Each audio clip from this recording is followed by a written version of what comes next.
자, 오늘 3월 더 프리미엄 모의고사 해설 강의를 좀 진행해 보도록 하겠습니다.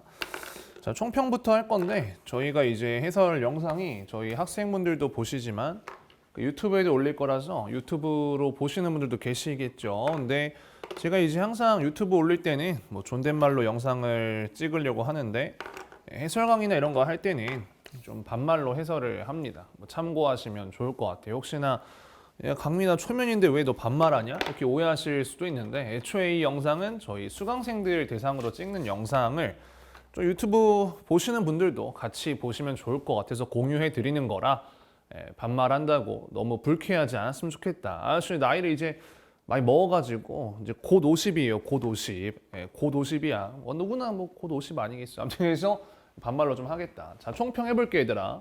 일단 뭐 풀어봐서 잘 아시겠지만 독서가 상당히 쉬웠다. 이렇게 말하면 또 상처받는 친구들이 있어. 강민아, 난 독서 많이 틀렸는데 어려웠는데 그러면 좀 미안하긴 한데 보편적인 기준으로 봤을 때는 쉬웠던 게 맞기는 해. 근데 잘 본 친구들이 이런 얘기 하더라고. 인터넷에서 선생님 저는 비문학은 확실히 이제 뭐 늘었는데 잘하는데 문학만 좀 못 봤어요. 이런 말 하면 안 돼. 그러니까 네가 잘할 수도 있지만 시험이 쉬워서 잘 나온 걸 수도 있어. 그러니까 난 비문학은 괜찮으니까 이제 비문학은 좀 완성됐다 이런 착각은 하지 않았으면 좋겠고 문학 같은 경우는 현대시가 좀 어려웠던 것 같아. 그러니까 문학이 좀 더 전반적으로 비문학에 비해서는 어렵게 출제가 된 것 같고 우리가 같이 봤던 모의고사를 가지고 얘기를 한다면 세로 모의고사랑 이감 3월 교육청 대비 시험지 1회 정도 우리가 해설을 같이 내가 찍었는데 이감이나 세로보다는 쉬웠던 것 같아. 세로가 좀 더 어려웠고 이감이 그 다음이고 덮프는 그것보다는 훨씬 더 쉬웠던 것 같기는 해. 물론 문학이 좀 까다롭긴 했지만 선택은 오늘 해설은 안 할 건데 딱히 뭐 언급할 만한 특이사항 같은 건 없는 것 같아. 그래서 해설 강의는 순서대로 하는 게 아니라 애들이 어려웠을 것 같은 거, 그러니까 현대시 세트부터 진행을 할 거야. 그래서 영상 보시는 분들 이거 저희 문항 순서대로 진행하지 않으니까 좀 이제 난이도 위주로 진행하니까 참고하시면 좋을 것 같다. 자, 아무튼 그래서 현대시부터 한번 보자고. 현대시 내가 어떻게 풀라고 했니? 일단 보기를 먼저 보라고 했잖아, 그렇지? 보기를 먼저 보라고 했어. 보기에 뭐라 써 있나 이제 좀 보면은 자, 25번에 보기가 있네. 나에 대한 보기가 있네. 뭐라 써 있냐면은 나의 화자는 고립된 삶을 살아가는 존재다. 화자가 처한 차가운 현실. 뭔가 화자가 좀 차가운 현실에 처했나 봐. 고립돼 있나 봐, 그치? 어머니의 온기를 느낄 수 있었던 시절에 대한 그리움을 강화한다. 화자가 좀 힘든가 봐, 그치? 현실이 차가운가 봐. 그래서 어머니에 대한 그리움 강화될 수도 있겠지. 그 다음에 음절을 늘린 시어, 반복 어휘, 뭐 혼재된 구절들은 일단 그래 절망적 현실이라고 했잖아. 안정을 잃고 방황하는 정서를 효과적으로 드러낸다. 그래 안정을 잃고 막 어머니에 대해서 그리워하고 있는 시인가 보네. 그러니까 시적 상황과 화자의 어떤 그런 정서나 반응 같은 경우가 주어져 있기 때문에 이거에 맞춰서 읽으면 될 것 같고 그 다음에 보기 하나 더 줬단 말이지. 27번에 뭐라 써있냐. 다는 세상을 변화시켜야 하는 인간의 운명을 자연물을 관찰한 경험과 관련지어 서술한다. 뭔가 이제 세상을 변화시켜야 된다? 대나무의 속성 중 어떤 부분에 주목하느냐에 따라 인간은 악기와 무기라는 다른 용도의 사물을 만들어내는데 뭐 딱 봐도 좀 용도가 다르지 악기랑 무기네. 아무튼 두 관점은 근데 상반되어 보이지만 동일한 바탕이래. 뭐 대나무를 가지고 만들어서 그런 거지 않을까 그치? 대나무라는 바탕에서 비롯된다. 그래서 서로 보완하고 변화에 대한 의지를 강화한대. 뭐 그렇구나 했어. 자, 그래서 보기 읽었으니까 이제 가부터 볼 건데 사실 이제 학생들이 가가 이제 보기가 없어서 조금 어렵게 생각했을 수도 있다. 근데 내가 늘 말하지만 시를 뭐 대단하게 감상하려고 할 필요는 없다고 했잖아. 그치? 뭐 시 읽을 때 플러스 마이너스 뭐 체크한다거나 시 자체를 엄청 해석하려고 한다거나 그럴 필요는 없다고 했잖아. 그냥 있는 그대로 보되 전체적인 맥락 정도만 잡으라고 했었지. 그치? 한번 읽어볼게. 이제 비울 것 다 비우고 저 둔덕에 아직 꺾이지 못한 억새꽃만 하얗게 꽃살에 치는 들판에 서면 뭔가 화자가 뭔가를 다 비웠어. 남은 게 좀 이제 억새꽃만 좀 남았나 봐. 엔간한 건 비웠는데 얘만 남았고 그런 들판에 서면 웬일인지 눈시울은 자꾸만 젖는 것이다. 뭐 이유는 모르겠는데 뭔가 눈물이 나려고 하는 것 같아, 그치? 뭔가 눈물이 나려고 해. 뭐 슬픔인가? 아직은 모르겠어.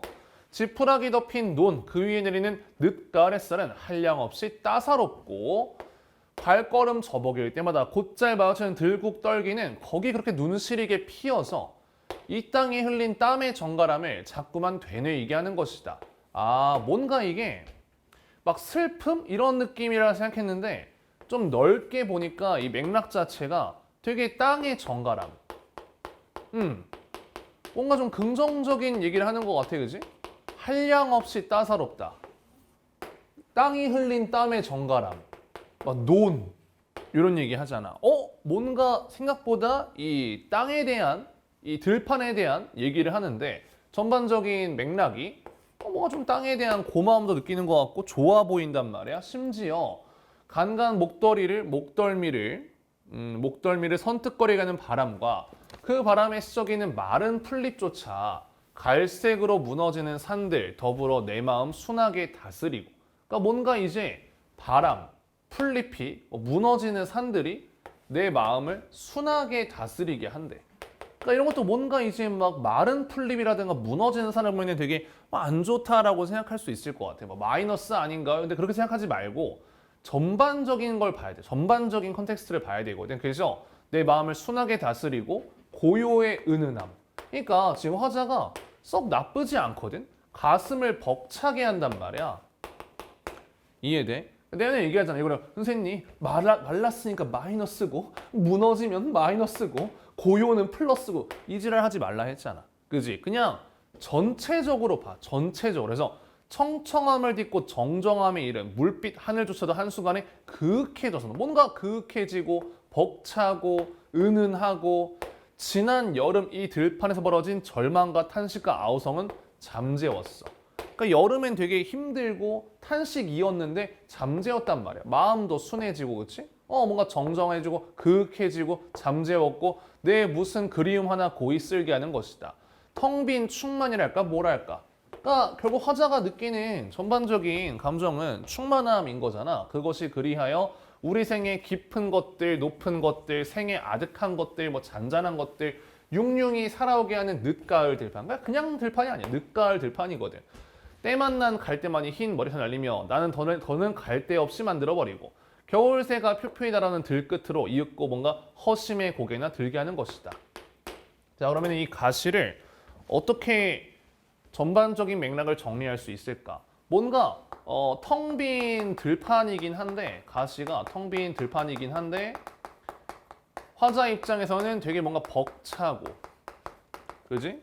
뭔가 이제 벅차고 전반적으로 그윽해지고 땅에게 뭔가 감사하고 제목 자체도 충만해지는, 그지? 충만해지는 요런 시네. 텅 빈 들판에서 오히려 벅차고 그윽해지고 순순해지고 충만해지는 되게 전반적으로 좋은 기분이 드는 그런 시구나 라고 볼 수 있겠네. 이해되니? 요 정도만 읽으면 된다 했어. 무슨 막 해석을 빡세게 하는 게 아니라 전반적인 분위기를 보라는 거야. 대략적으로 어떤 상황인지, 대략적으로 어떤 반응을 하고 있는지 요 정도만 보시면 되고, 자, 나 같은 경우 어떨까? 아까 전에 이 화자는 되게 힘들다고 했어. 차가운 현실이고 어머니가 그립다고 했었고, 그치? 고립된 삶이라 했었단 말이야. 어쩌랴 하늘 가득 머리 풀어 울고 우는 빗줄기. 벌써 막 비가 와. 그다음에 저녁 나절의 음험한 슬픔의 어깨들. 아, 어쩌냐 이러면서 차가운 한 잔의 술로 더불어 혼자일 따름이래. 야, 보기에서 얘기했잖아. 고립된 삶을 살아가는 존재. 뜰하겐 작은 나무 의자 하나 깊이 적고 있사람이로다 전 재산이로다. 그나마 이제 내 나무 의자가 전 재산이래. 아무것도 없어. 어쩌랴 그대도 들으시는가? 그대도 듣고 있나요? 귀 기울이면 내 유년의 캄캄한 늪에서 한 마리의 이무기는 살아남아 울도다. 뭔가 막 캄캄한 늪이야. 용도 아니야. 이무기가 막 울고 있어. 좋아 보이지 않아? 애초에 좋은 시가 아니거든 얘는. 때가 아니다 때가 아니다 이러면서 온 국토의 벌판을 길게 혼자 건너가는 비에 젖은 소리의 뒷등이 보일 따름이다. 잘 모르겠는데 분위기는 안 좋아. 근데 안 좋아야만 돼. 보기에서 뭐라고 했어? 어차피 현실이 되게 차가운 현실이라고 했잖아. 고립됐다 했잖아. 어머니가 그리워야 된단 말이지, 그치? 그래서 이제 보면은 어쩌래 나는 없어라 그리운 물. 가마솥에 뜨거운 물. 뭐가 그립겠니? 어머니가 뭔가 이제 지피던 어머니의 불. 그러니까 어머니가 끓이는 그런 물들. 마른 삭정이들, 불의 살점들 하나도 없이 오 어쩌랴. 난 또 술 한 잔 먹으면서 혼자밖에 없다. 전 재산이다 이게. 빈 집이다. 들판에 빈 집이다. 울고 있다. 아마 내 생각에는 출제자분이 약간 궁예질을 하자면 출제자분이 가시 같은 경우는 텅 빈 들판이긴 한데 충만한 상황을 제시하려고 한 것 같고 나 같은 경우는 진짜로 비어있는 진짜로 비어있고 고독하고 엄마를 그리워하는 그래서 가시랑 나시를 엮으신 것 같거든. 되게 잘 엮으셨다 생각해. 출제자분들 항상 리스펙 한다고. 자, 아무튼 다 같은 경우 수필인데 뭐 이거 보기에서 내용이 뭐였냐면은 인간이 뭐 변화를 시켜야 된다 이런 얘기 했었고 대나무가 무기랑 악기 근데 상호 보완이고 다른 건 아닌 동일한 바탕 이런 내용이었단 말이야. 아무튼 수필은 늘 얘기하지만 너무 빡빡하게 힘줘서 읽지 말고 전반적인 주제만 좀 파악하라 했었어. 한 그루의 대나무를 들여다보는 인간의 시선은 분열되어 있다. 뭔 소리야? 대나무는 비어있고 단단하고 곧대. 비어있고 맞고 단단하고 곧은 거 맞지. 인간의 꿈과 욕망 그리고 세계를 마주대하는 인간의 자세의 양극단은 악기와 무기다. 그러니까 뭔가 아까 보기에서 말한 것처럼 그래 대나무랑 관련이 있을 것 같거든. 인간 자세의 양극단이 악기와 무기, 양극단 뭔가 이렇게 극단이라고 하는데 인간은 악기를 만들 수 있고 무기를 만들 수 있다. 시선이 대나무의 속 빔에 닿았을 때 구멍을 뚫어 피리를 만든다. 그러니까 시선이 비어있는 거에 닿으면은 피리를 만든대. 아까 비어있고 단단하다 했었는데 비어있는 거에 닿으면은 악기? 그래서 저 자신이 비어있는 존재들만이 음악을 이루는 소리를 생산해낼 수 있다. 모든 악기는 비어있거나 공명통을 가지고 있다. 근데 봐봐. 역시나 인간의 시선이 대나무의 단단함에 닿았을 때 비어있으면 악기고 딱 보니까 단단하면 무기네. 요 얘기하는 거 같지 그치? 대나무의 한쪽 끝을 예각으로 잘라내 죽창을 만든다. 무기잖아 무기. 대나무를 그리는 동양인 수묵가들은 그 나무의 고듬의 아름다움을 그린다라고 얘기했어. 그러니까 앞에서 이제 비어있고 단단하고 곧다. 비어있고 단단하고 곧다 이런 얘기하네. 휘어 늘어짐이나 구부러짐의 아름다움을 그리는 것보다 고듬의 아름다움을 그리는 것은 얼마나 더 어렵고 갑갑한 일이었으랴. 고든 것이 아름답다고 느낄 때 아름답다고 느끼는 속에는 얼마나 크고 모진 자기 학대와 극기가 스며들어 있는 것일까. 그러니까 이게 막 학대라는 단어에 너무 집중하는 것보다는 얼마나 그 스스로에 대한 빡센 어떤 헛슬 이런 것들 얼마나 고생 이런 게 있었겠느냐 이런 얘기하는 것 같아. 그래서 피리 죽창 악기와 무기는 꿈과 욕망의 양쪽 극한이다. 뭔 소리야 했는데 겨울 수북의 대숲 속에 사는 악기의 꿈과 무기의 꿈이 뭐 선일혁명의 꿈이 한데 합쳐였대. 그러니까 이게 뭔가 결국에는 상호 보완이어야 되겠지. 양극단이라고 했지만 아예 다른 걸 추구해버리면 안 될 거란 말이야. 합쳐졌대. 그래서 오직 거대한 침묵으로 눈을 막고 있는 장관을 보았다네. 그러니까 이게 다르지 않다는 거잖아. 왜냐면 결국엔 대나무 바탕인 거라 다르지 않아야 되거든. 안중근의 총과 우르게 가야가면 결국 같은 것이다. 그것들의 꿈은 세계의 구조와 시간의 내용을 변화시키는 것이다. 결국엔 이제 보기에서 말한 것처럼 인간은 세상을 변화시키는 게 운명이라고 했단 말이지. 그러니까 이것도 결국엔 이제 뭔가 변화에 대한 일을 하고 싶은 거거든. 그래서 악기는 시간의 어떤 내용을 변화시킨다. 무기는 세계의 구조를 변화시킨다. 그러니까 뭐 악기든 무기든 아무튼 내용이든 구조든 뭐 변화를 시킨다는 거잖아. 악기의 꿈은 무기의 속에서 완성되고 무기의 꿈은 악기 속에서 완성되고 뭐야? 상호 보완이라는 거잖아. 서로가 서로의 잃어버린 반쪽이며 찾아 헤매는 반쪽이지만 찾아 헤맬수록 사이는 점점 멀어져서 이제는 세계의 두 극지로 갈려져 있다. 뭐 근데 지금은 이제 뭐 갈라져 있다네. 악기는 뭐 비어있고 무기는 단단하고 대나무는 자신의 운명을 연금하지 못하지만 인간의 시선이 나무에 닿았을 때 인간은 그 나무의 속빔과 단단함에 의지해서 세계와 시간을 흔들어 연금하는 욕망을 키우기 마련이고 욕망이 운명이다. 그러니까 뭐 세계와 시간을 흔들어 연금한다는 것도 결국 뭐야? 변화를 시킨다는 거잖아. 그지? 그게 욕망이자 운명이라고 하네. 그래서 다 읽었어. 읽으면 여러분 딱 어떤 생각이 드냐? 아니 강민아, 네 말을 들었는데 뭔 말인지 하나도 모르겠어. 뭔 개소리인지 모르겠어. 이런 생각이 들 텐데 봐봐. 이걸 내가 여기서 막 생쇼 하면서 여러분들한테 이 수필 내용을 이해시키는 건 큰 의미가 없고 봐봐. 시험장에서 딱 요렇게 읽었을 때 어떤 생각해야 되느냐? 뭔가 머릿속에 결국에 그래, 이 수필은 끝까지 읽으니까 수필은 전체를 봐야 되거든. 그래, 이 수필은 어쨌든 주제가 변화에 대한 얘기고 인간의 변화에 대한 어떤 욕망을 얘기하는 건데 그거를 대나무를 통해서 얘기했구나. 대나무를 통해 얘기하는데 대나무의 어떤 양극단에 해당하는 뭐 비어있음과 단단함 요걸 얘기하면서 비어있음에서 악기의 속성을 무기의 속성을 떠올리고 그치? 그 다음에 이제 뭐라 했냐면 악기는 결국에는 어떤 내용을 변화시킨다. 시간의 내용을. 얘 같은 경우는 구조를 변화시킨다. 그러니까 아무튼 얘는 내용을 변화시키고 구조를 변화시킨대. 아무튼 간에. 그 다음에 아무튼 간에 얘네들은 그게 상호 보완이래. 이게 자 보기 내용도 우리가 활용해서 보기를 토대로 수필을 읽었을 때 요 정도만 정리가 되면 되거든. 어쨌든 간에 변화를 추구하네. 어쨌든 대나무 얘기를 하네. 어쨌든 두 가지 속성 얘기하지만 달라 보이지만 다른 게 아니네. 양 극단이라 했지만 그치?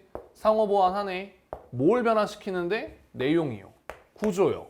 그지? 막 디테일하게 완벽하게 수필을 이해하려고 하면 안 돼. 그 수필 기출 중에 그거 있잖아. 이즘을 논함. 그것도 막 빡빡하게 디테일하게 막 엄청 잘 이해를 해야 된다기보다는 결국 내가 잊으면 안 되는 게 뭔지 잊어도 되는 게 뭔지 그것만 구분하면 그 수필의 주제를 파악할 수 있는 거란 말이야. 늘 말하지만 요 정도를 가지고 문제를 들어가 줘야 돼. 우리가 작품에 쓸 시간이 막 무한대가 아니야. 그치? 시 같은 경우도 사실은 작품당 1분 언더 읽어야 되고 나도 마찬가지고 이게 문제 수가 지금 뭐 6문제다? 6문제면 6분 30초 안에 풀어줘야 되는 거거든. 자, 그래서 문제를 좀 볼게. 22번부터 많이 틀렸다고 생각해, 애들이. 많이 틀렸을 것 같거든. 자, 일단 1번 선지, 동일한 색채와 반복, 소멸한 존재에 대한 아쉬움을 강조하고 있다라고 했는데 갈색이라는 색채어가 나오기는 하는데 딱히 뭐 반복되고 뭐 소멸한 존재에 대한 아쉬움은 없어. 2번을 얘기해보자. 2번. 2번을 고르신 분이 많을 것 같은데 선생님, 나의 뭔가 명시적 청자에게 말을 건네는 방식 나와 있지 않나요? 에? 나와 있긴 해. 나에서 이연에 여러분들 이걸 봤겠지만 어쩌랴 그대도 들으시는가 이랬잖아. 이 정도면 충분히 명시적 청자라고 할 만하거든. 근데 말을 건네는 방식이 맞아. 맞거든. 청자에 대한 친밀감이냐? 근데 이거를 근데 여기서 친밀감이라고 드러내기는 좀 어렵다. 근데 이게 평가원 같은 경우는 이렇게 좀 더 빡빡한 기준으로 선지를 잘 안 내기는 해. 왜냐면 여러분 보통 이제 평가원 기출 같은 경우는 얘가 맞으면 뒷부분은 웬만하면 좀 맞는 느낌으로 가는 경우가 많단 말이야. 그리고 뭐 별 의심 안 했을 거 아니야. 뭐 말 건네니까 뭐 친하겠지 이런 식으로. 근데 요 22번과 23번 특징이 뭐냐면 출제하신 분이 조금 빡빡하게 기준을 잡기는 했어. 좀 엄밀하게 따져야만 답을 맞히게 내기는 했거든. 무슨 얘기냐면 이런 거겠지. 2번이 야 말을 건네는 건 맞긴 한데 엄밀하게 말하면 친밀함은 아니잖아. 이런 느낌이거든. 솔직히 이게 평가원에서 이렇게 엄밀함을 막 잘 따지는 케이스가 많지는 않은데 어쨌든 사설이기도 하고 어쨌든 이 문제를 통해서 친밀감의 기준을 우리가 다시 한번 잡고 넘어가면 좋은 거니까 막 욕할 필요는 없다고 생각해. 얘들아, 친밀감 같은 경우는 어떨 때 친밀감이냐? 뭔가 그래도 화자와 심리적인 거리가 가깝고 뭔가 그러니까 동질감을 느껴야 친밀감이란 말이지. 그지? 나의 지금 화자 같은 경우는 막 되게 힘들어, 그치? 차가운 현실이 되게 힘들고 그대도 들으시는가? 내 유년 귀를 기울이면 내 유년의 캄캄한 늪에 이무기가 오는데 혹시 그대도 들리시나요? 이런 식이란 말이야. 그러니까 내가 지금 유년 시절에 뭔가 힘들고 이무기인 거지. 그대도 그렇게 막 힘들고 나랑 동질감 이런 느낌은 아니란 말이야. 그래서 엄밀하게 말하면은 친밀감이 안 되기는 한다라고 볼 수 있고 4번 바로 볼게. 4번. 나는 영탄 적어줘. 괜찮단 말이야. 뭐 어쩌랴 이러면서 그치? 심지어 이연에서는 막 1년에 나와 있네. 오 어쩌랴 이런 식으로 되게 영탄적이란 말이지. 오 어쩌랴 이런 식으로 막 감탄하듯이 상당히 영탄적이야.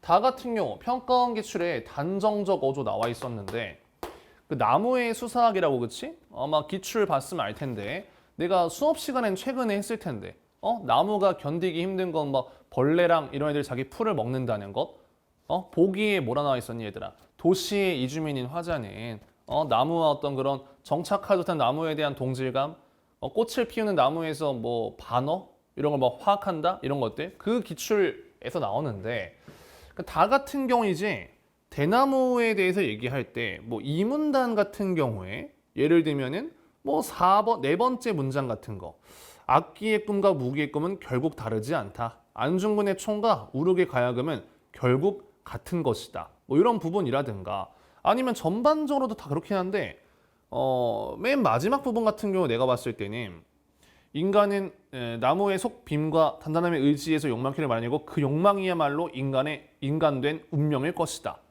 내가 단정적어도 뭐라고 했어? A는 B일 것이다. 뭐 이런 식으로. 나무가 참을 수 없는 건 뭐뭐이다. 알고 보면 나무는 치욕으로 푸르다. 그러니까 애초에 이 기출이 안 떠오른다는 건 기출을 좀 덜 본 거기도 하거든. 그래서 2번 선지 친밀하면 안 되고 4번 선지 단정적 어조.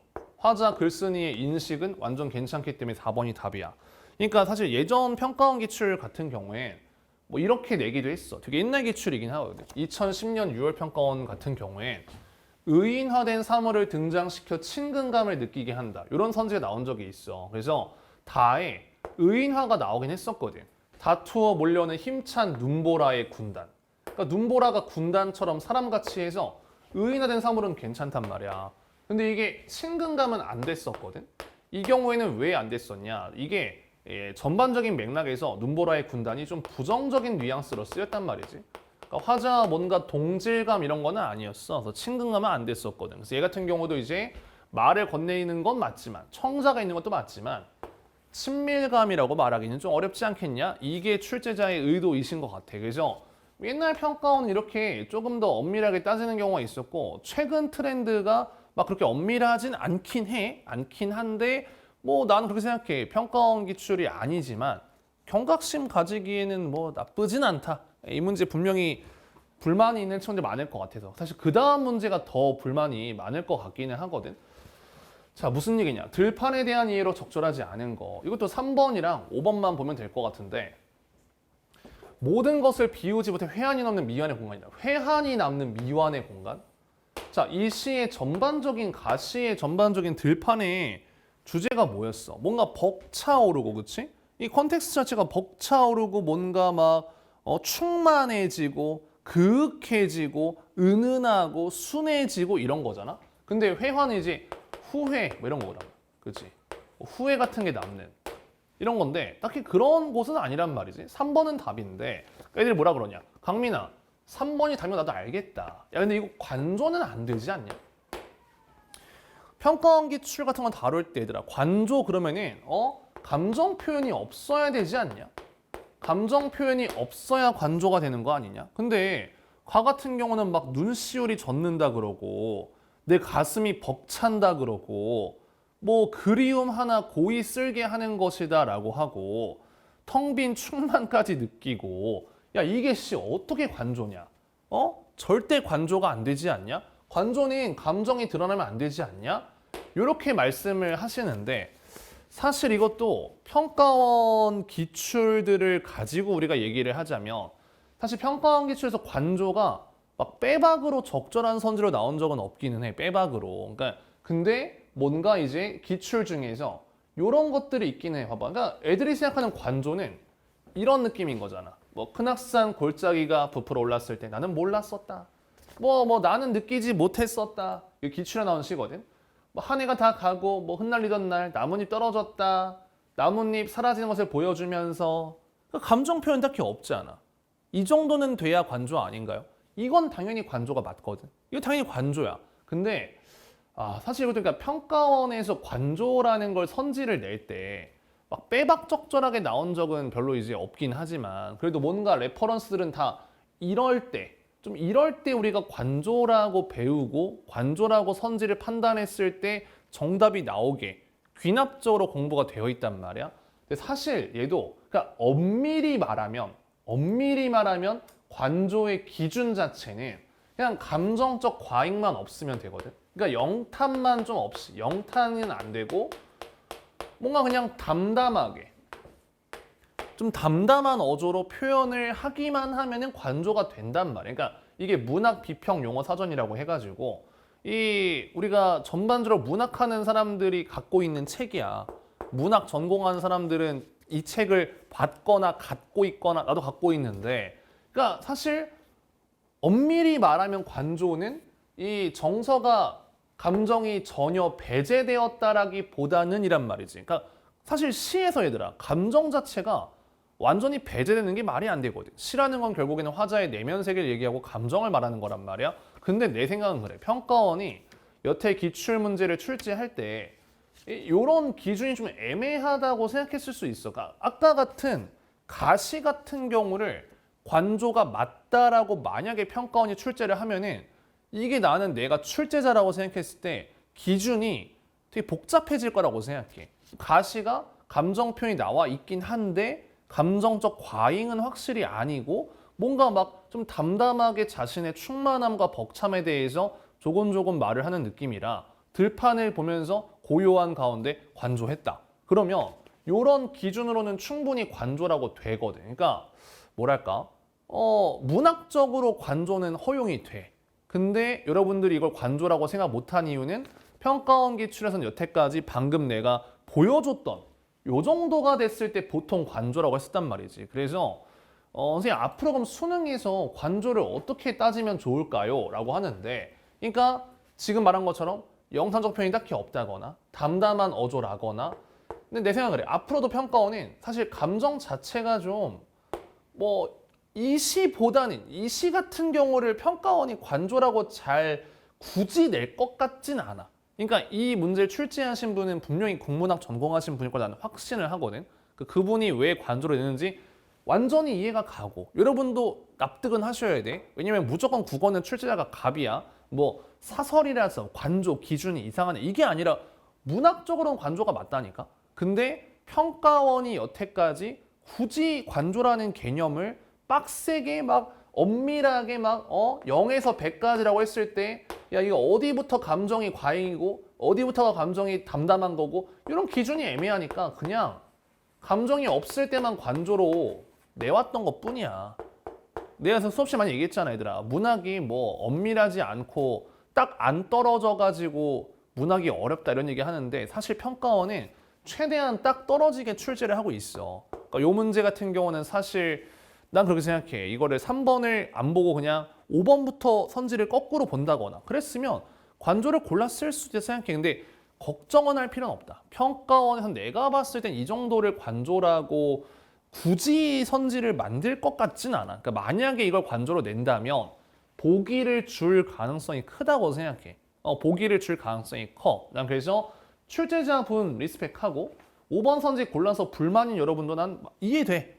왜냐면 평가원 기출 가지고 공부했다면 5번을 고르는 게 그렇게 이상한 일은 아니야.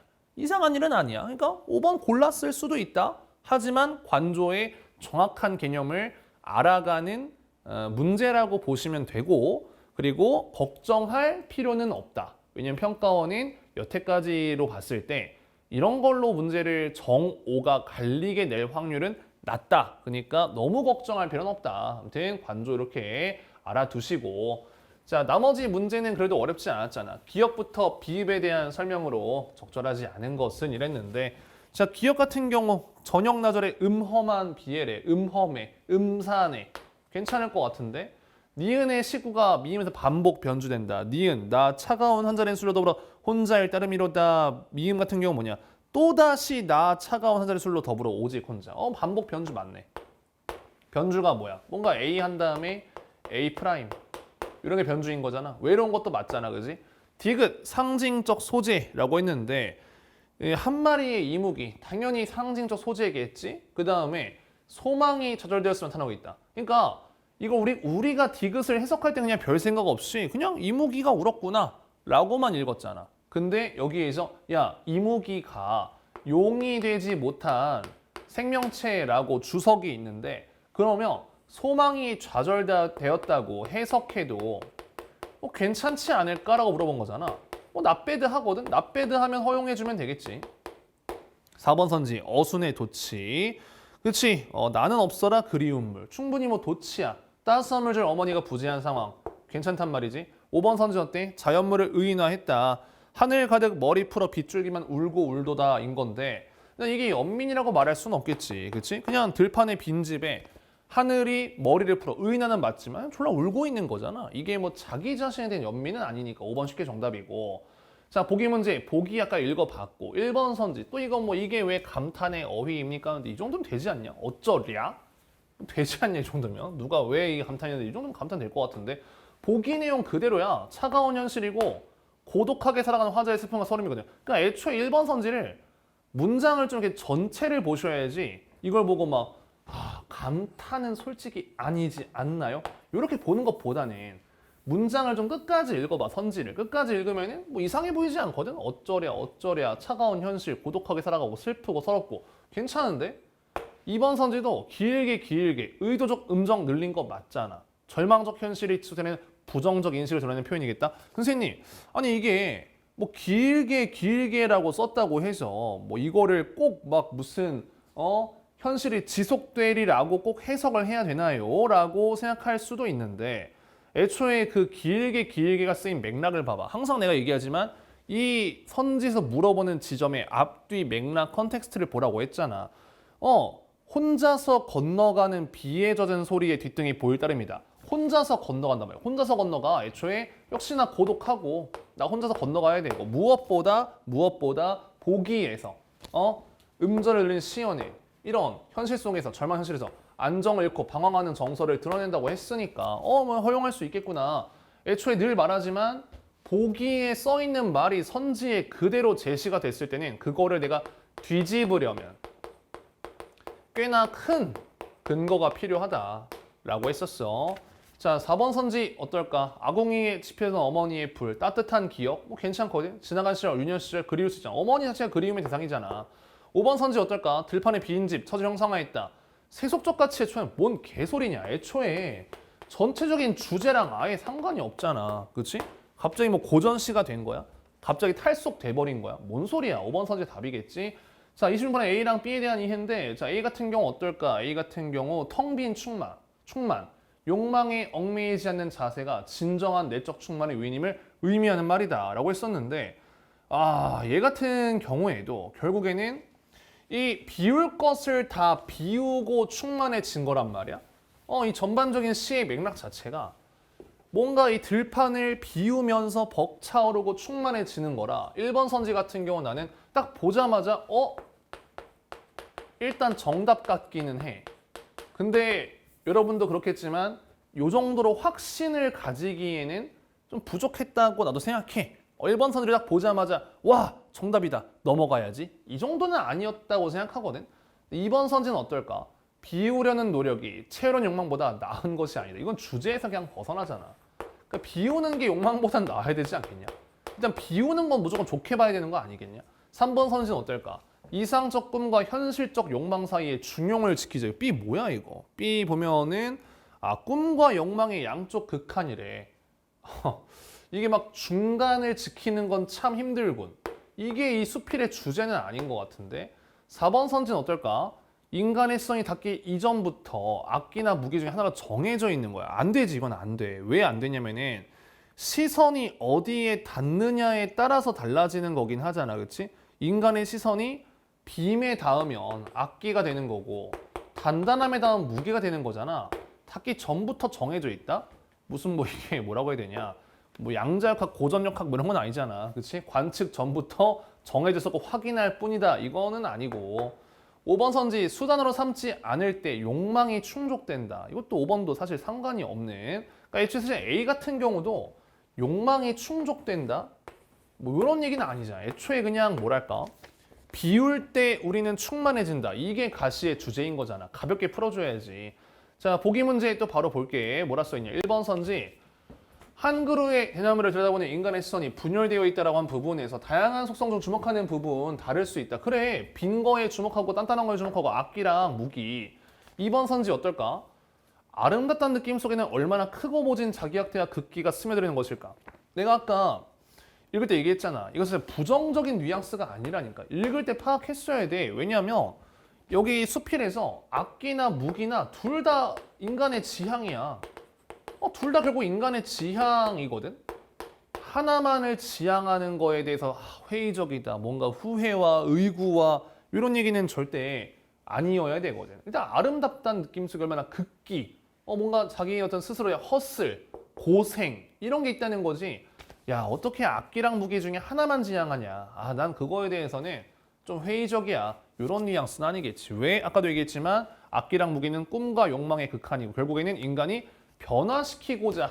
변화하고자 하는 의지를 드러내는 애들이기 때문에 회의적 태도는 아니다. 그래서 2번 선지가 정답이 된다. 그러니까 봐봐. 아까 다 수필을 읽었을 땐 여러분들이 아니 강민아 수필 좀 자세하게 해설해주면 안 돼? 라고 생각했을 수도 있고 가시를 읽었을 때도 가시 감상을 좀 더 해주면 안 돼? 라고 생각할 수 있겠지만 아니 우리 내신 수업이 아니란 말이야. 내가 수업 시간에 늘 얘기했잖아. 1등급 받는 친구들이 막 가시를 막 기가 막히게 해석을 막 1시간 동안 막 해가지고 그게 아니잖아. 그냥 시험장에서는 3, 40초 안에 끝나는 게임이야. 가시를 러프하게 읽고 다도 완벽한 이해가 아니라 결국 보기를 바탕으로 욕망, 변화시키려는 욕망이고 악기, 무기 어떠고저떠고 해서 나눠가지고 그냥 그런 내용이구나 간단하게 보고 나머지는 출제자한테 맡기면 돼. 근데 늘 얘기하지. 운문에서 너네가 뭔가를 많이 하려고 하지 말라고 했잖아.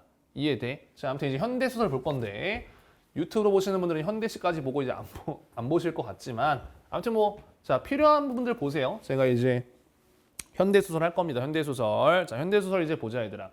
이것도 작품 자체가 약간 난해하다고 생각했을 수도 있어. 문제 좀 까다롭기도 하고. 할 수 없지. 또 시합이다. 뭔 개소리야. 자, B가 갑자기 내 손목을 걸고 밖으로 나가는 것이다. 아무튼 시합을 하려고 나가는 것 같아. 개연성이. 우리들은 공기총을 들고 거리를 벗어났다. 총 들고 시합하러 가나? 시합 뭔데? 일단 이 시합을 왜 하는 건데? 개연성이 좀 궁금해야 될 것 같고. 시합이라고 하니까 뭔가 갈등인가? 이런 생각 좀 들어야 될 것 같고. 그지? 아무튼 이 총으로 상대편을 나무 옆에 세워놓고 귀에 높이 되는 나무통 복판에 정확하게 맞추는 쪽이 경의를 양보받기로 하자는 미친 소리 하고 있다. 경의가 무슨 상품이냐? 뭔 말도 안 돼. 아무튼 여자 문제로 지금 총으로 대결하자 이런 얘기잖아. 이게 갈등의 원인이구만. 갈등의 원인이야. B가 제안했대. 난 처음엔 거절하였으나 B의 너무나 의기양양한데 비하는 그 이상의 비굴은 보이고 싶지 않아서 하는 수 없이 응낙했다. 뭔가 이제 이런 게 이제 좀 개연성인 거지. 말도 안 되긴 하는데 응낙하게 된 이유가 뭔가 꼴리기 싫어서. 근데 얘한테 꼴리기 싫은 마음에 야 해! 해! 이런 식으로 그지? 야 누가 먼저 써 했는데 경희의 양보 문제를 제기한 건 나니까. 야 얘도 좀 정상은 아니네. 경희 양보해! 경희 내 거란 말이야! 이런 식으로. 그러니까 B가 그래? 경희 양보하라고? 오케이 쇼부다 이러면서 이제 쇼부다 이지랄 하면서 총 대결하러 간 거잖아. 그래서 야 너 먼저 쏴 네가 먼저 양보하라며 통보를 했어. 당사자 경희가 알면은 얼탱이가 없겠지만 그때 나로서 어찌하는 수가 없었다. 경희를 양보하고 싶지 않았거든. 내 거란 말이야. 그래서 총을 들어 숨을 크게 들이켜고 나무 옆에 서 있는 B의 귀에 평행으로 나무통 복판에 가늠하여 방아쇠를 당겼다. 내리고 갔어. 좀 올라갔지만 한복판에 맞았어. 딱 눈 마주쳤어. B의 차례였어. 야 붙어. 갔어. 총을 들었어. 어깨에 댔어. 이제 딱 한눈 딱 감고 조준 맞췄어. 그 심각한 표정이 우스워서 웃음을 터뜨렸는데 방아쇠는 딱 당겨졌고 악 하면서 주저앉았고 뭐야. 오른쪽 귓바퀴를 찍고 날아갔대. 이 피가 이렇게 났단 말이지. 손가락 사이가 찐득거려. 그러니까 사실은 이게 일부러 이 귀때기를 쏜 건지 웃다가 귀때기에 맞은 건지 사실 완벽하게는 알 수는 없다. 작가만 알겠지. 아무튼 간에 귀에 맞았단 말이지. 이런 일 뿐이 아니다. 그러니까 나와 B의 사고방식이나 행동 속에는 너무나 우연한 일치 같은 것이 많았다. 나랑 B가 내가 생각했을 땐 뭔가 우연의 일치가 많았대. 예를 들면 아까 전에 이제 뭐 경희 같은 경우도 나와 B가 겹친다거나 이런 것들이 많았다는 얘기를 하고 싶은 것 같아. 내가 문득 머리에 떠올라 시작한 일이면은 B도 같이 해서 상의 연락도 없이 토로하거나 손대고 있다. 그러니까 이게 그래서 자칫하면 본능적인 경쟁의식이나 자기만으로서의 우월감을 유발해서 우정에 거미줄 같은 금을 거놓는 것이었다. 라고 1인칭 입장에서 생각하고 있는 거지. 그러니까 1인칭의 어떤 주관적인 생각이긴 해. 그러니까 계속 말하자면 사실 B는 어땠는지는 알 수가 없는 거야, 얘들아. 1인칭 시점 특징이 뭐야? 주관성이잖아. 나는 그렇게 생각했어. 아무튼 간에 주관적이라도 뭔가 나와 B는 항상 좀 비슷한 걸 추구하는 느낌이었던 것 같고, 이런 것들이 아무래도 갈등 같은 것들을 유발을 하는 것 같아. 우월감이라든가, 그치? 경쟁의식이라는 이런 것들. 그래서 이제 간호원이 머리에 찬 물수건을 갈아붙이고 있다. 뭔가 이제 그러니까 아직은 잘 모르니까 뭐지? 뭐 아까 귀에 총 맞아가지고 물수건 되나? 이렇게 오해할 수도 있어. 근데 좀 더 읽어보니까 이마의 차가움이 시원하게 느껴진다. 흐릿하던 생각들이 제자리를 찾아 헤매다가 타레모처럼 밀고 왔다 들어온다. 눈꺼풀은 아직도 무거워서 팽팽하게 떠지지 않는다. 문학을 잘하는 친구들은 사실 흐릿하던 생각들이 제자리를 찾아 헤매다가 맞다 들어온다라고 했을 때, 아, 이거 아까 전에 경위를 놓고 총싸움 했던 거는 뭔가 회상이겠구만. 뭔가 지금 얘가 아파서 누워있긴 한데 그 총싸움으로 인해서 누워있는 건 아니겠구나. 이런 것도 사실 눈치가 빠르면 파악이 되긴 하거든. 아무튼 3쿼터 트럭 속에 실려서 사행 집행소랑 가는 다른 4명의 사수들은 어저께 공휴일날 외출했던 이야기에 흥을 돋우고 있다. 그중 하나는 뭐 어쩌고 풋내기 어쩌고 자랑하고 있다. 나에게는 그런 이야기들이 신통한 반응을 주지 않아 지금 내 머릿속은 B에 대한 생각 가질 수 있다. 그러니까 지금 나 이제 누워가지고 이마에 수건대고 B에 대해서 뭔가 생각하고 있다는 거고, 그지? 그 다음 여기서 또 다른 4명의 사수, 사형집행정하는 4명의 사수라고 했으니 인물의 지금 성격으로 제시한 게 여기서 이제 그 인물 나의 어떤 직업이라고 했을 때 이 나의 직업도 그러면은 사형장의 사수이지 않을까? 사형을 집행하는 사수인가 보다. 그는 지금 B를 생각하면서 현재 내적 갈등 상태에 있나 보다. 요런 생각을 좀 했어야 되겠지, 그치? 아, 얘가 지금 뭔가 사형장에 총 쏘는 사수인 것 같은데 B 때문에 내적 갈등을 겪고 있는 것 같네. 뭐 이런 생각. 자, 중략 부분 줄거리 항상 얘기하지만 중략 부분 줄거리는 좀 꼼꼼하게 읽어주라고 했었어. 전쟁 중 B가 나의 약혼자 경희와 결혼했음을 안 나. 어이구. 결국에는 경희랑 결혼해버렸네. B에 대한 우정과 배신감 사이에서 번민한다. 내적 갈등 겪었겠지. 종전 후에 B가 정치적 혐의로 사형 선고를 받지 않는 B의 구명에 나서려 하지만 사형은 예정대로 집행되고 군인이 나는 사형 집행 인원으로 차출된다. 굉장히 곤란한 상황인 거지, 그치? 사실은 B랑 나는 또 경쟁심도 느끼지만 친구인 거잖아. 그래서 구명에 나서려 하지만 결국에는 사형의 집행을 해야만 돼. 심지어 내가 사형 집행인이 돼버렸어. 굉장히 골치 아픈 상황이네. 자, 바로 그래서 이제 사형 집행하는 장면인 것 같거든. 안전장치를 푸는 쇠붙 소리가 산골짜기 정적 속에 음산하다. 무심 중 귓바퀴 상처에 손이 갔다. 아까 중략 앞부분에, 그치? 중략 쪽의 앞부분에 나왔던 그 얘기하는 거겠지. 그때 총 맞았던 거. 까칠한 감촉이 손끝에 어린다. 지나간 당사들이 질서 없이 한 덩어리로 뭉쳐져 엄습해온다. B와 경희와 곰과 공기총과 걷잡을 수 없는 착잡한 감정이다. 겨누어 총 이랬어. 심장에 붙인 붉은 딱지 총을 겨누었다. 내 정신으로 돌아왔다. 최종엔 내가 이긴 것이라는 승리감 같은 것이 B의 심장이 어린다. 미친놈인 거지. 그러니까 좀 마탱이가 간 거지, 사실은. 그러니까 친구고 살리려고 했지만 사형을 집행을 해야 되는 상황인데 뭔가 그동안 나와 B의 서사를 보면은 경쟁 관계나 우월감 같은 게 있었던 거잖아, 그치? 거기서 뭔가 최종 승리자는 나다. 비록 너가 경이랑 결혼을 했지만 그래도 결국 살아남은 건 나다. 이런 생각이겠지. 그러나 나는 곧 나의 차디찬 의식을 부정해본다. 어떻게 기적 같은 것이라도, 정말 기적 같은 것이 있어 이 종언의 위기에 B를 들고 살아날 수 없는 것인가. 그러니까 마탱이간 생각하다가 또 내가 뭔 생각하는 거지? B를 구해야지. 엄청난 번민인 거잖아. 그래서 방아쇠에 찰시한 감촉이 인지의 안배에 싸늘하게 연결된다. 내가 쏘지 않아도 쏘겠지. 쏘아! 빵빵빵빵. 나는 안 남기고 있어. 최우승한테 난 또 지각하고 있어. 이제는 아마 그와의 대결해서 제외되어서는 안 될 것 같다. 방아쇠를 힘껏 결국 당겼어. 반동을 느꼈어. 화약 냄새가 나. 쓰러진 뒤야. 그는 넘어지면서도 끝까지 나에게 이겼다고 생각했는지도 모른다. 그러니까 제정신이 아닌 거지, 그렇지? 마지막까지도. 막 걔가 쓰러지는데 혹시 B가 나를 마지막까지 이겼다 생각하는 거 아니야? 뭐 이런 생각까지 하고 있어. 그러니까 그러다 고꾸라졌어. 빈혈이었다. 이제 의식이 완전 회복돼 가는가 봐요. 눈을 떴다. 경희가 서 있다. 수건으로 콧등에 땀을 닦아내고 있다. 경희? 근데 B랑 나란히 뭐야? B 죽은 거 아니야? 역시 B는 없지. 경희도 아니지. 뭐야? 간호원이네. 오케이. 그니까 아까 전에 이마에다가 물수건을 대고 얘가 그지? B의 생각을 하면서 내적 갈등 상태에 있었잖아. 그치? 이 B에 대한 생각을 왜 하고 있었나 개연성을 봤더니 이미 이 생각하고 있을 때는 이 사이에 이미 요 앞에 B의 사형이 있었던 거구나. 이렇게 파악이 됐어야 돼. 끝까지 읽었을 때 그치? B를 이미 사형 선고를 사형을 내 총을 쐈고 멘탈이 나갔고 누워 있었고 이마에 물수건 대고 있고 그치? B 생각을 계속하고 있었고 이런 순서겠구나. 자, AP 선술상 특징인데 뭐 하나하나 다 해설할 건 아닌 것 같고 5번 선지 A는 인물의 행동과 시선으로 긴장된 분위기를 보여준다. 자, 이제 나는 총을 들어 숨을 크게 들이켜고 그치? 방아쇠를 당겼다. 나무 밑으로 갔다. 맞았다. 시선은 마주쳤다. 충분히 긴장된 갈등이었던 그 긴장된 분위기 괜찮고 B, 내면 서술과 행위를 지시하는 발화로 사건의 긴박감. 그러니까 내면 서술은 있어, 그치? 내가 쏘지 않아도 관통하겠지.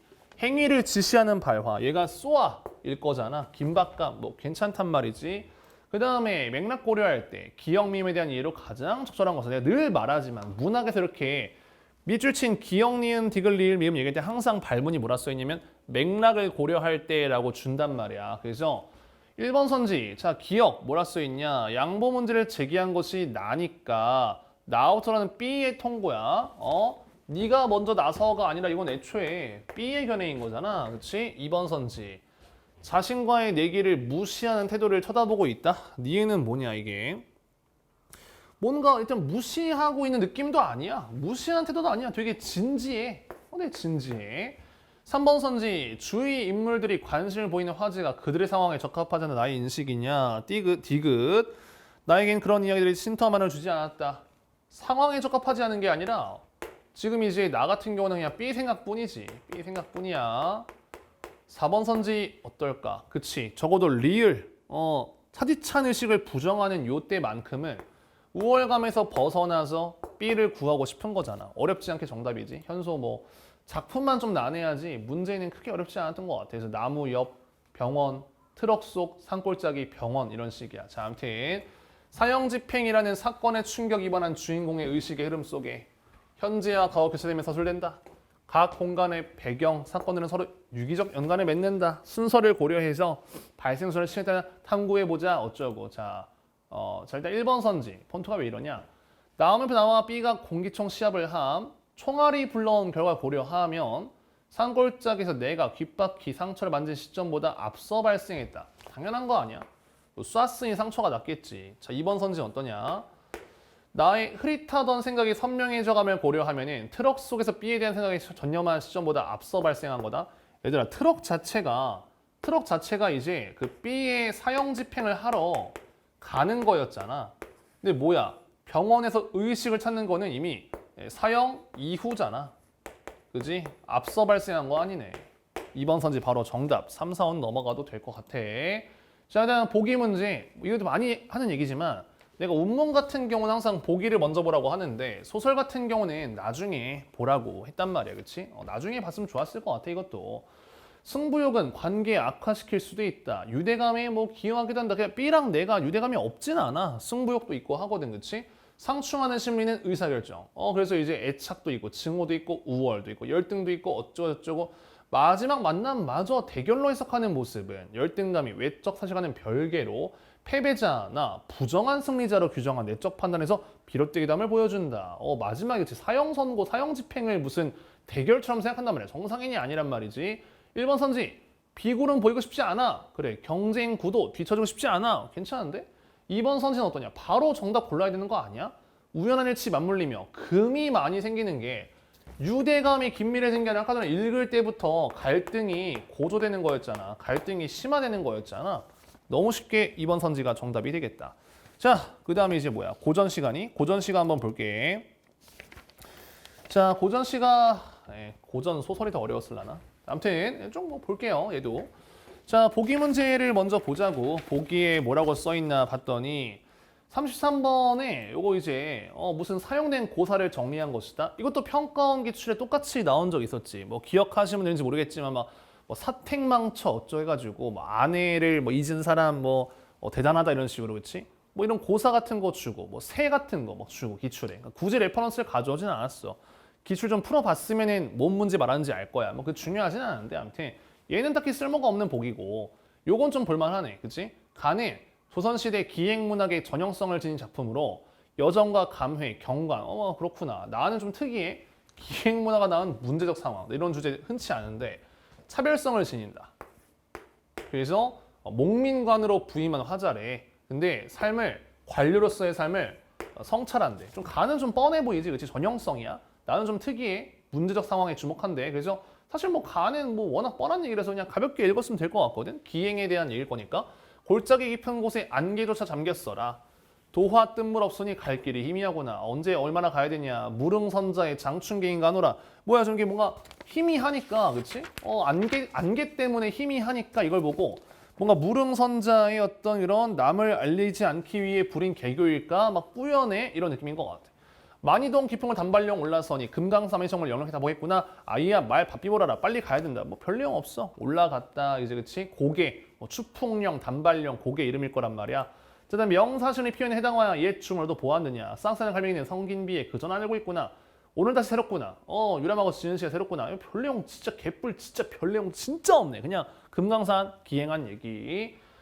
자, 나가 좀 특이한데요. 봐. 험한 곡의 가파른 언덕길에 가만큼 어깨 쉴 때 드물더라. 어깨를 못 쉰다. 천천히 한다고 매를 때리고 적게 맨다고 호령이다. 와, 벌써 보기 내용이 막 바로 느껴져. 금강산이 큰 폐단이 되었다. 보기에서 뭐라 했었는데 이거 자체를, 그치? 어떤 이 문제적 상황이야. 기행문화가 문제 상황 나왔어. 그잖아. 힘없는 백성 어떻게 견디냐. 있다 하고 이렇게 보채냐. 쟤는 사람인데 피나게 때리냐. 어떻게 이 몸이 힘씀없이 내가 하늘 은혜로 수령돼서 천하시 배우리가 노복은 줄임없이 여러 달을 일없이 즐겼으나 백성은 곤궁하니 부끄럽다 이러면서, 그치? 임금 은혜를 모두 잊고 행락은 내가 무슨 일이냐? 기행 가가지고 내가 즐거운 게 말이 되냐? 내 놀이 많다니 더 놀 것 없건만인 오두미, 적은 봉급 같은 거야. 오두미, 뭐 오두의 쌀 이런 건데 허리를 꺾었으니 귀걸이에서 더디구나 어쩌고 멍해를 추적하는 듯 갈매기는 더디 간다 놀리더라. 근데 뭐야, 다 이것도 뭔가 이제 놀 것도 없는데 돌아가는 게 더딜고 멍해를 쓰다 뭐 콧뚜레 같은 뭐 그런 건데 아무튼. 강동의 농어 생각 장안만큼 하려마는. 장안에도 주석 있지 않았었나? 강동의 농어 생각, 이거 보기에 취해 있었지, 그치? 보기에 써 있었지. 고향의 농어에 그려진 사실 귀향한 인물, 만큼 내가 하고 싶은데 황혼이 못 미쳤다. 뭔가 자기도 이제 고향에 돌아가고 싶은데 뭐 쉽지 않다 이런 얘기인 것 같아. 청춘이면 이리 하겠는가? 백발이 부끄럽다. 뭔가 자기가 늙었다 이거지. 현거 할 때, 그치? 머지않아 잘못 이웃쳐 고칠라 없을 소냐. 내 말을 찾으려면 언제나 내 집이라. 하손이 한결 동각에 매하지만 고향도 매하 피었으며. 결국에는 얘 같은 경우도 무슨 얘기냐면은 이 부분도 결국에는 뭐야? 뭔가 벼슬을 화자가 결국에는 그만두고 싶긴 한데 쉽지 않은 이런 느낌으로 보면 좋지 않을까? 결국에는 이제 막 그만두고 싶다는 뜻인 것 같기는 해, 그렇지? 결국에는 그만두고 싶다. 자, 그러니까 뭔 얘기냐 봐봐. 장한만큼 하려마는. 그러니까 장한만큼은 아닌데 그래도 내가 귀향할 날이 얼마 안 남았다. 그래서 내 잘못을 뉘우쳐 고칠 날이 없겠냐. 내가 그래도 머지않아서 귀향해서 내 잘못 고치겠다. 이런 얘기로 보는 게 맞을 것 같고, 그 다음에 얘 같은 경우도 하손이 한결 동각의 매화. 얘 같은 경우에도 같은 지역의 관직을 또다시 맡았다. 그러니까 이게 고향에도 매화가 있다는 얘기니까 결국에는 고향에도 매화 있는데 나 고향 갈란다. 이렇게 봐야 되겠지. 그지? 뒷부분 해석을 좀 잘못할 뻔했네. 결국에는 나 장안만큼은 아닌데 그래도 고향 돌아가고 싶어. 이렇게 읽어줬어야 되겠다. 자, 문제 볼 건데 이거 뭐 해설할 게 없어. 이제부터 뭘 어려운 게 없기 때문에 나는 가와 달리 서리적 표현 통해 현실의 안타까움. 나 같은 경우 애초에 뭐 시작부터 이제 이다지 보채는 가라든가 임금 은예 모두 있고 행락은 무슨 일인가. 서리적 표현 어렵지 않게 정답이고. 고사 활용한 거 보자. 1번 선지 오두미 허리가 꺾였다. 애초에 현실적 문제. 애초에 이게 얼마 안 되는 봉급이야. 그지? 근데 이것 때문에 허리를 굽힐 수 없다고 했는데 나는 굽혔잖아. 나는 굽혔네. 그지? 나는 허리를 꺾고 있는 거거든. 2번 선지 귀거래사가 더딜다고 이제 B에서 그러니까 내가 이제 이 봉급에 굴복해서 귀향하는 게 더디다. 이런 얘기고 3번 선지가 장한과 화자의 소리를 대비했다. 장한만큼 하랴마는이 대비까지는 아닌 것 같아. 그치? 명분을 찾지 못했다. 이런 건 아니야. 내가 장한만큼은 아니지만 만큼은 아니어도 이런 느낌이라서 뭐 대비라든가 명분이 없네, 막막하다 이렇게는 보기는 어려울 것 같아. 4, 5번은 뭐 읽을 때 파악했더니까 넘어가면 될 것 같고 그 다음에 보기 문제 보면 이제 보기 문제 보면 이제 1번 선지 무릉선자의 장춘계다. 경계심이야? 아니 뭐 개소리잖아. 그치?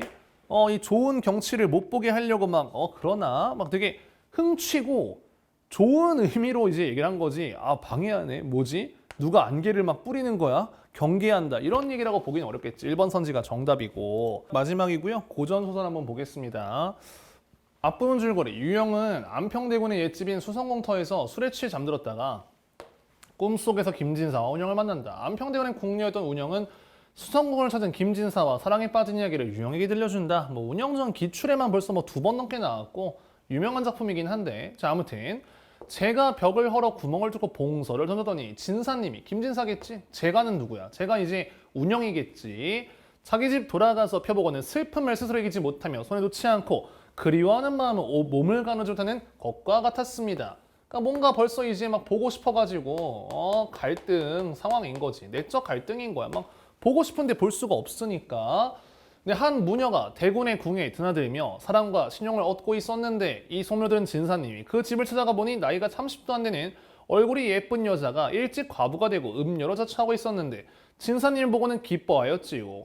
무녀는 진사님을 붙들어 놓고 정을 통할 마음 먹고는 다음날 목욕하고 짙은 화장하고 화려한 꾸밈을 하고 꽃 같은 담요와 옷 같은 자리를 깔고 계집종에게 망을 보게 하였답니다. 그러니까 뭔 얘기야? 꼬시려고 했다. 뭐 이런 건데 아무튼 김진사가 와서 이 광경을 보고 이상히 여기니 무녀가 오늘 저녁은 어떤 저녁이기에 이같이 훌륭한 분을 뵙게 되었나? 뭐 플러팅하는 건데 김진사는 뜻이 없어. 나는 이제 운영이밖에 안 보니까 대답을 안 해. 무녀가 또 말하길 과부의 집에 젊은이가 왜 왕래를 꺼리지 않고 자기의 번민을 말하지 않는지요?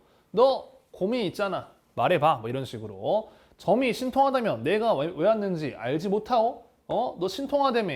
신통한 거 맞아? 무녀가 이 자식이 해서 영전에 나아가서 신기절하고 방울을 흔들고 몸을 떨며 당신 정말 가련합니다. 그 뜻을 이루지 못할 뿐만 아니라 3년이 못 가서 황천의 사람이 되겠습니다. 고전 소설의 특징이잖아. 이게 뭐야? 앞으로의 일을 예고하는 이런 것들. 나도 알고 있습니다. 그러나 마음속의 한을 백약으로도 고칠 수 없으니 당신이 편지를 전해 줄 것 같으면 죽어도 영광이겠습니다. 뭐 도움을 요청하는 거지.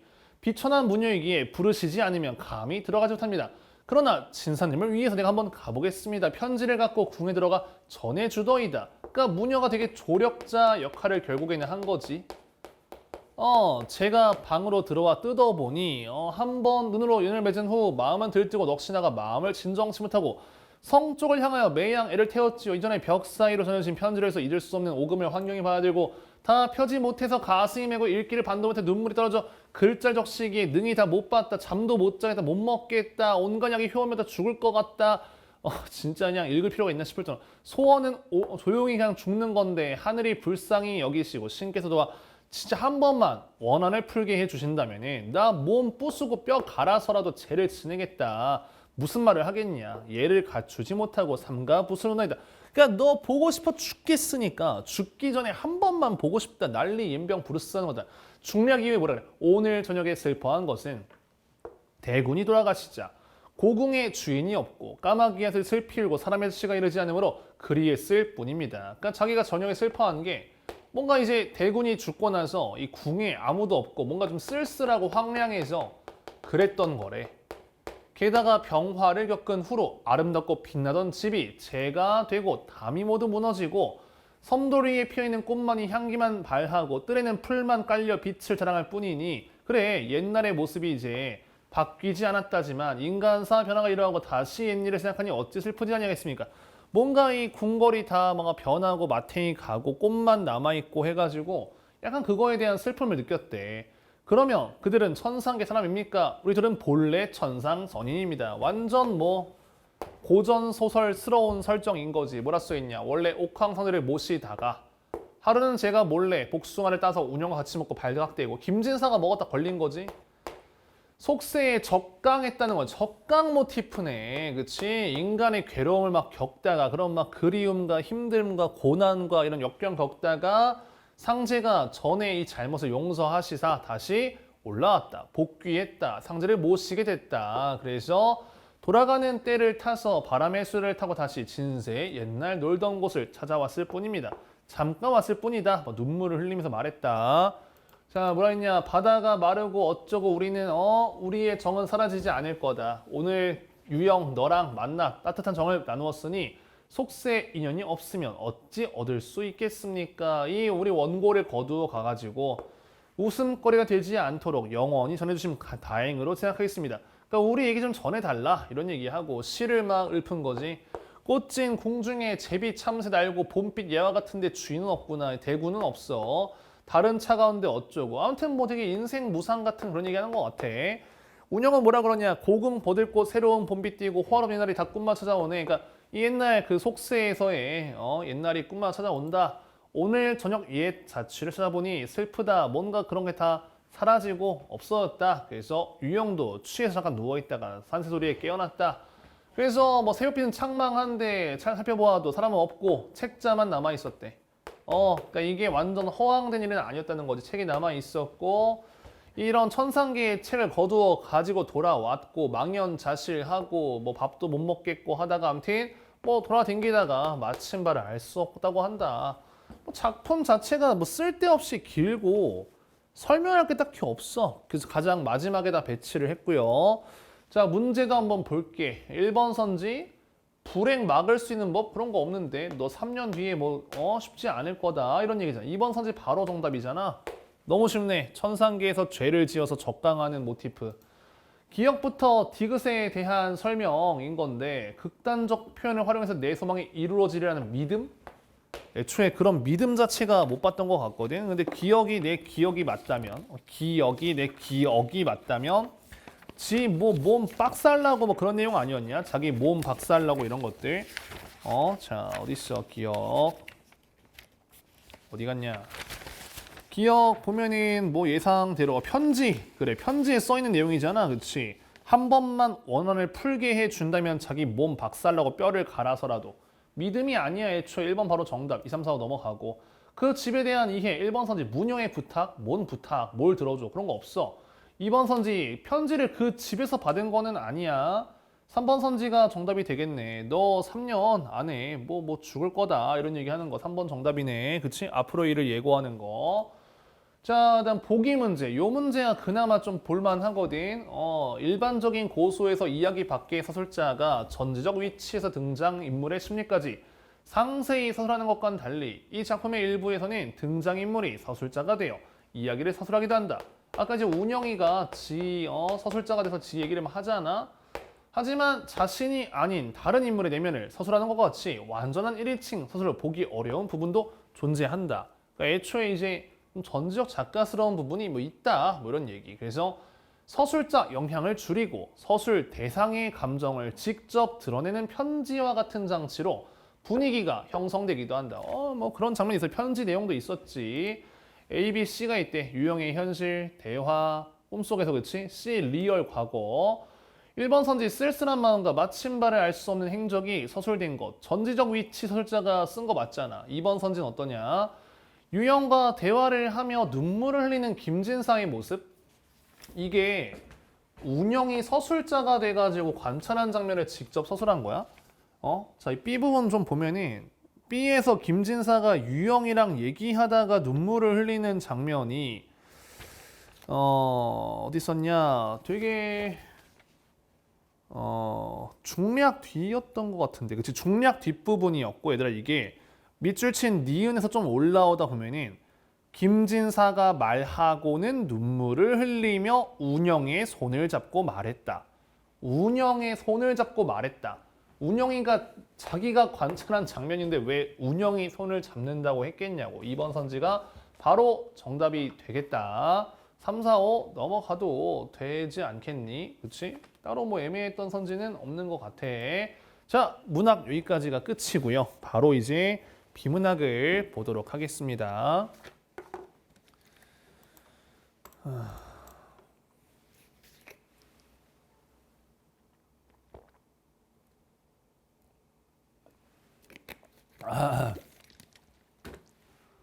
자, 비문학은 그나마 기술 지문이 조금 어렵고, 나머지 두 지문도 뭐 사실 애초에 세 지문 다 그렇게 어렵지는 않다. 빠르게 보겠습니다. 쉬워요. 쉽습니다. 비문학 해설을 기대하셨을지도 모르겠는데 비문학이 워낙 쉬워가지고 당황했어. 내가 풀면서 이렇게 쉬운 게 말이 되나? 그나마 내가 생각하는 어렵고 중요한 순서로 한번 해설을 해보겠다. 기술, 뭐 사회, 가나 이렇게. 야, 인간은 언제 처음 달에 착륙했니? 라고 물으면 이에 대한 답변하는 인공지능 서비스가 상용화되고 있다. 챗 GPT를 보고 출제하신 것 같아. 이처럼 인간이 쓰는 언어인 자연어를 이해하고 생성화 능력을 지닌 알고리즘을 거대 언어 모델이라고 한다. 그렇구나. 그러니까 인간이 쓰는 언어를 자연어라고 하나 봐. 이런 걸. 이런 게 자연어지. 이걸 이해하고 생성한다는 거잖아. 이제는 자동 번역, 질의응답, 고객 지원 서비스 할 수 있다. 뭐 챗봇 같은 거를 얘기하는 것 같아 또. 자, 이 문단 딱 봤어. 그래. 거대 언어 모델의 목표는 사용자의 작업 명령에 해당하는 프롬프트. 프롬프트는 작업 명령의 입력에 대한 유의미한 출력을 생성하는 것이다. 예를 들면 아까 1문단에서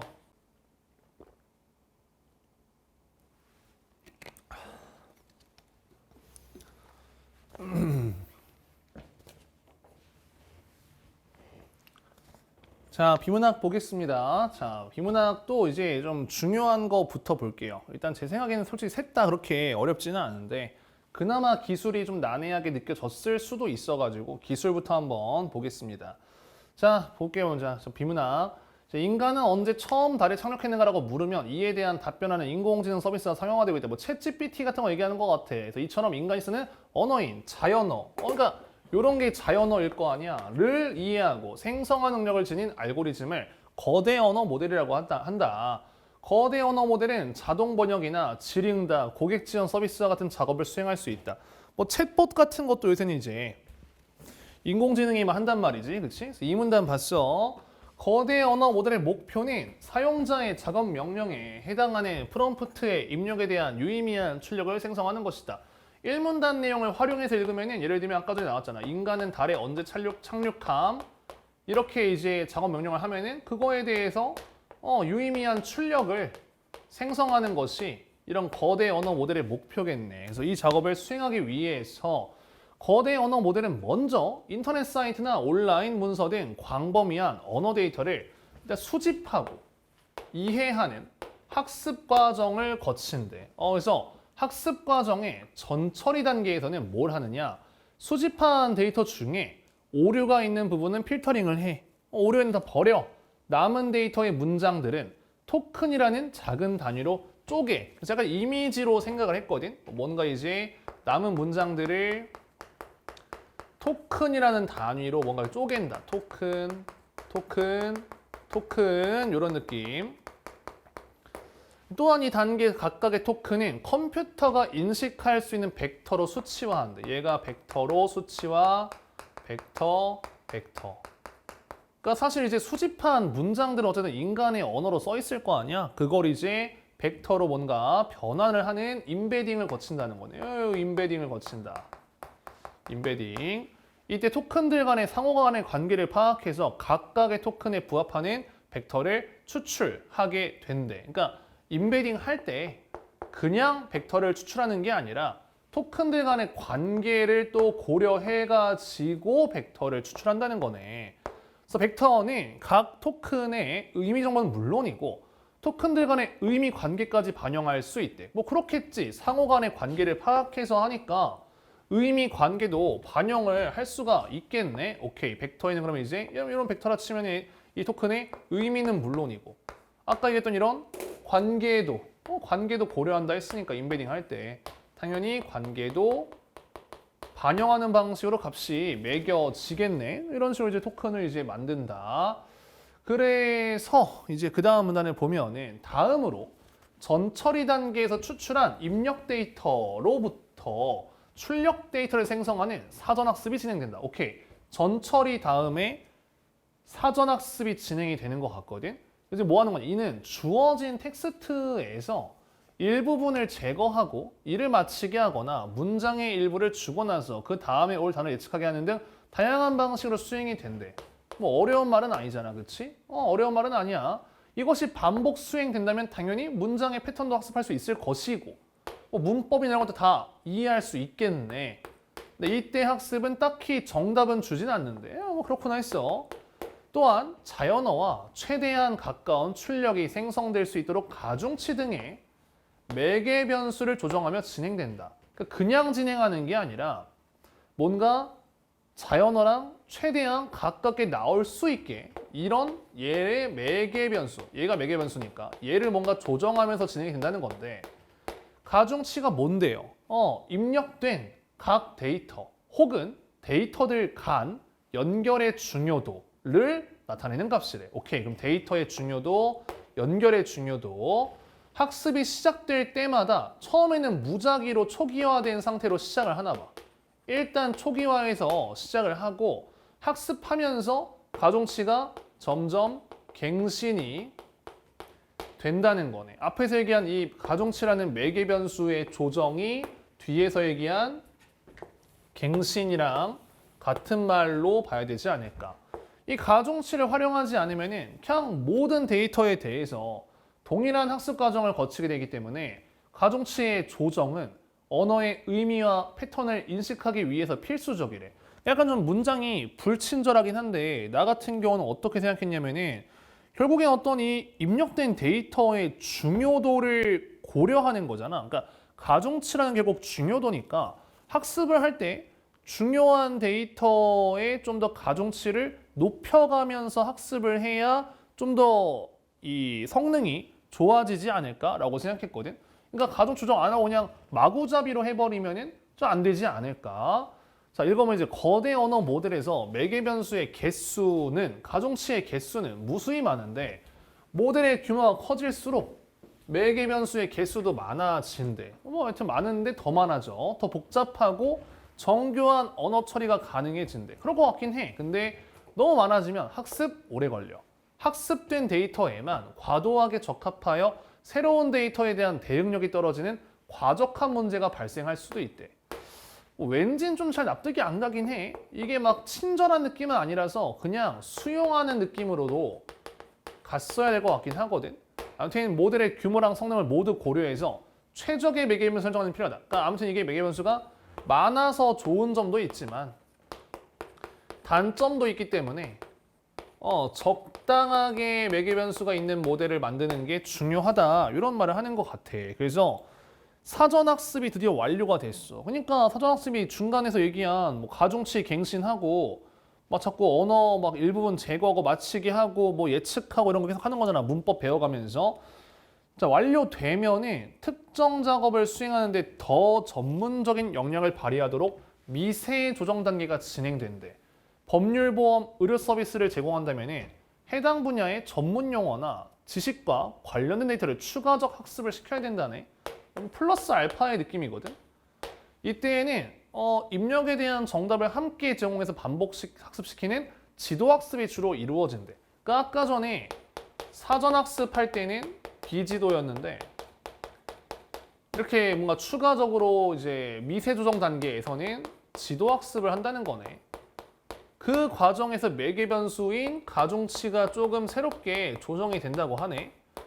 다만 이미 구축된 모델의 패턴과 성능을 유지하기 위해 매개 변수 변화는 최소화된다. 이때도 가중치가 조절이 되고 여기도 조절이 되지만 이때는 좀 최소화가 되는구나.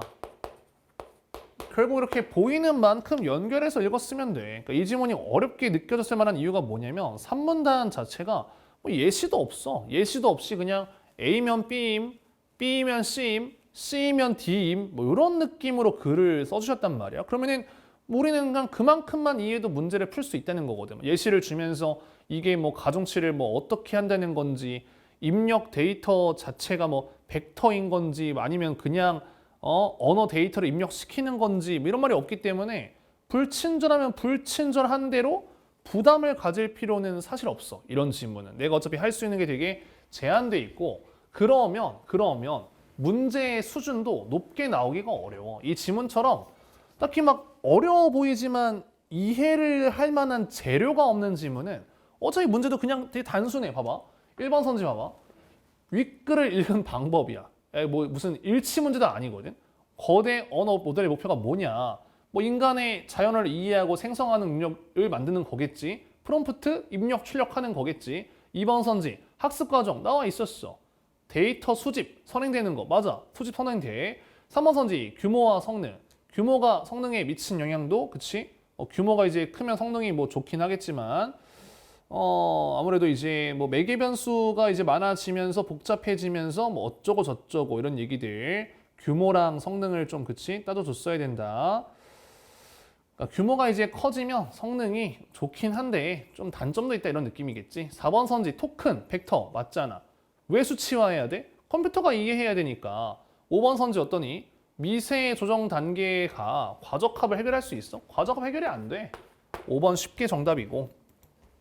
그 다음에 1번 선지 어떤 너무 쉬운 거 아니냐? 문장의 다음 부분에 올 내용 예측하는 사전학습이냐? 어차피 전처리 아니면 사전학습인데 이 문단에 아까 전에 예측한 건 사전학습 맞잖아. 1번 선지 바로 정답이 되겠네. 2번도 볼까? 비지도학습. 그러니까 문제 수준이 높지가 않아요. 그치? 3번 선지 다시 학습된다. 미세 조정 단계는 플러스 알파야. 추가적인 거란 말이지. 4번 선지 부적절한 정보를 제거한 후에 전처리랑 사전학습이 진행이 된다라고 했었는데 자 애초에 이게 전처리 단계에서 필터링을 하는 거잖아. 5번 선지는 어떨까? 의미를 담고 있는 언어는 벡터로 수치화되므로 벡터에는 의미적 요소가 제거된 값이 부여된다라고 했었는데 애초에 벡터 자체에 뭐라 했었냐? 토큰의 의미 정보는 물론이고 의미들의 관계까지 반영된다. 문제가 얼마나 단순하니? 그러니까 지문이 이렇게까지 불친절하면은 쫄 필요가 없어. 물어보는 거 봐봐. 그냥 별거 안 물어보거든. 거대 언어 모델에 대한 설명 적절하지 않은 거 1번 선지 학습 시작되는 초기화 되는 건 맞잖아. 하지만 학습하면서 점점 갱신해 나가겠지. 2번 선지 뭐야? 문장 토큰으로 나눠야 된다. 당연한 거 아니냐? 3번 선지 갱신하면서 인식한다. 장난하나? 4번 선지 매개 변수 많아지면은 단점이 있다. 5번 선지 자연어와는 다른 출력 데이터 자연어에 가깝게 생성되는 거 아니야? 너무 쉽네. 자, 그다음에 보기 문제 땡땡 보험사는 전문적이고 어려운 보험 약관을 쉽게 이해하고 활용할 수 있게 챗봇 뭐 하려고 하나 봐. 그래서 사전학습 단계랑 미세 조정 단계를 거치며 이를 통해 입력에 대한 출력을 생성해야 되겠지. 1번 선지 과적한 문제 예방하려면 당연히 최저값이 설정돼야 되겠지. 무조건 많으면 좋은 게 아니니까.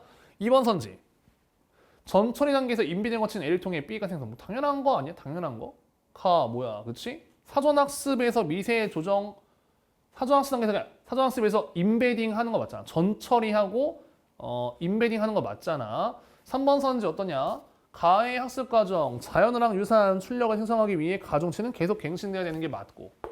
4번 선지가 너무 쉬운데 나에서 A랑 B의 차이를 최소화하기 위해 가중치의 크기를 무작위로 조정해야 되겠군. 얘들아 이거 지문의 마지막에 여기서의 가중치의 가중치가 매개 변수거든. 여기서 매개 변수의 크기를 무작위로 조정하는 게 아니라 매개 변수의 변화는 최소화된다 했단 말이지. 4번 선지 너무 쉽게 정답이야. 출제자의 의도는 아마 가중치가 매개 변수라는 거를 캐치를 했는지 이런 것들을 얘기하는 것 같거든. 아예 초기화시키는 게 아니겠지, 그치? 이미 있는 패턴과 성능은 유지해야 되니까 하중치 변화는 뭐 최대한 안 하는 쪽으로 4번이 정답이 되겠고, 무작위가 돼버리면은 이제 아예 변동이 클 수도 있잖아. 무작위로 가면 안 되겠지. 최소한으로 해야 되겠지. 5번 뭐 어렵지 않고. 자, 바로 가나지문 보겠습니다. 가나지문도 어렵지 않아, 참고로. 아마 비문학 해설을 듣는 사람이 더 적을 거라는 예상이 좀 들긴 해. 웬만한 비문학 많이 들으시는데 워낙 쉬워가지고. 고대부터 중국은 우리나라를 일컫던 동국, 동쪽인 나라인가 봐. 예의 지방으로 부르며 우수성 높이 평가하였다. 웬일이지 중국이? 동국이라는 평가는 중국을 둘러싼 여러 이민족들을 통제하기 위한 목적에서 이루어진 측면이 강했다. 그럼 그렇지. 뭔가 이민족 통제하려고 우리를 올려치기 한 거래. 우리를 올려치기 하는 거랑 이민족 통제하는 거랑 무슨 상관이 있는 걸까? 이 문단 봤죠? 고대 중국의 한족은 스스로를 문명의 기원이자 중심으로 보는 중하의 관점에서 동서남북 위치한 이민족을 오랑캐라고 규정했다네. 열등성을 부합했다네. 그러니까 1문단에서 얘기한 여러 이민족을 말하는 거겠지, 그치? 그래서 열등성 부합했다. 그럼 우리나라에만은 다른 이민족들에 비해 중국 문명에 교화되었다는 점을 강조하며 차별화된 인상을 부여했다. 딱 봐도 느낌이 오지 않니? 우리나라에 교화되면 좋은 거고 아니면 후진 거고. 이번에 후한서에서는 공자가 동국에 살고 싶다 말한 것을 언급하며 서용, 남만, 북전, 삼방의 이적과 달리 동의는 뭐 좋다. 도의를 가르칠 수 있는 곳이다. 이는 무력 충돌의 위협이 상존하는 국제 질서 속에서 패권을 지닌 중국이 정치적 정점과 저변, 문화적 중심과 주변의 경계를 설정하면서도 동화의 가능성을 놓기 위한 전략의 일환이었다. 그러니까 우리가 정점이고 나머지는 저변이구나. 우리가 중심이고 나머지는 뭐 주변이고 경계구나.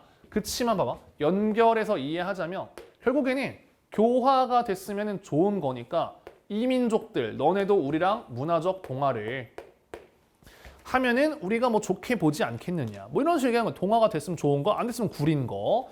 이러한 입장은 송나라 시기도 이어졌대. 송나라 사신으로 고려에 온 서긍은 고려 도경에서 고려를 예의 나라로 표현하며 또 그냥 고려도 올려치기 하는 거야. 중화의 문명 내면화한 주변 문화의 모범적 사례. 기분이 좋지 않네, 그치? 그냥 예의 바르다 이게 뭔가 진짜 중화를 내면화해서 모범이다라는 거잖아.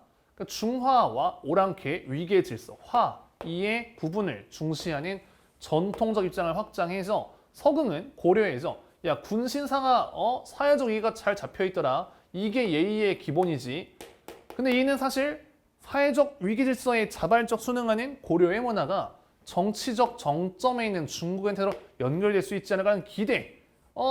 뭔가 너네가 되게 위아래가 있는 걸 보니 우리 중국과도 위아래를 우리를 섬기는 유노 이런 느낌. 다만 중국의 입장에서 고려는 여전히 그래도 문화적 주변국이긴 하거든.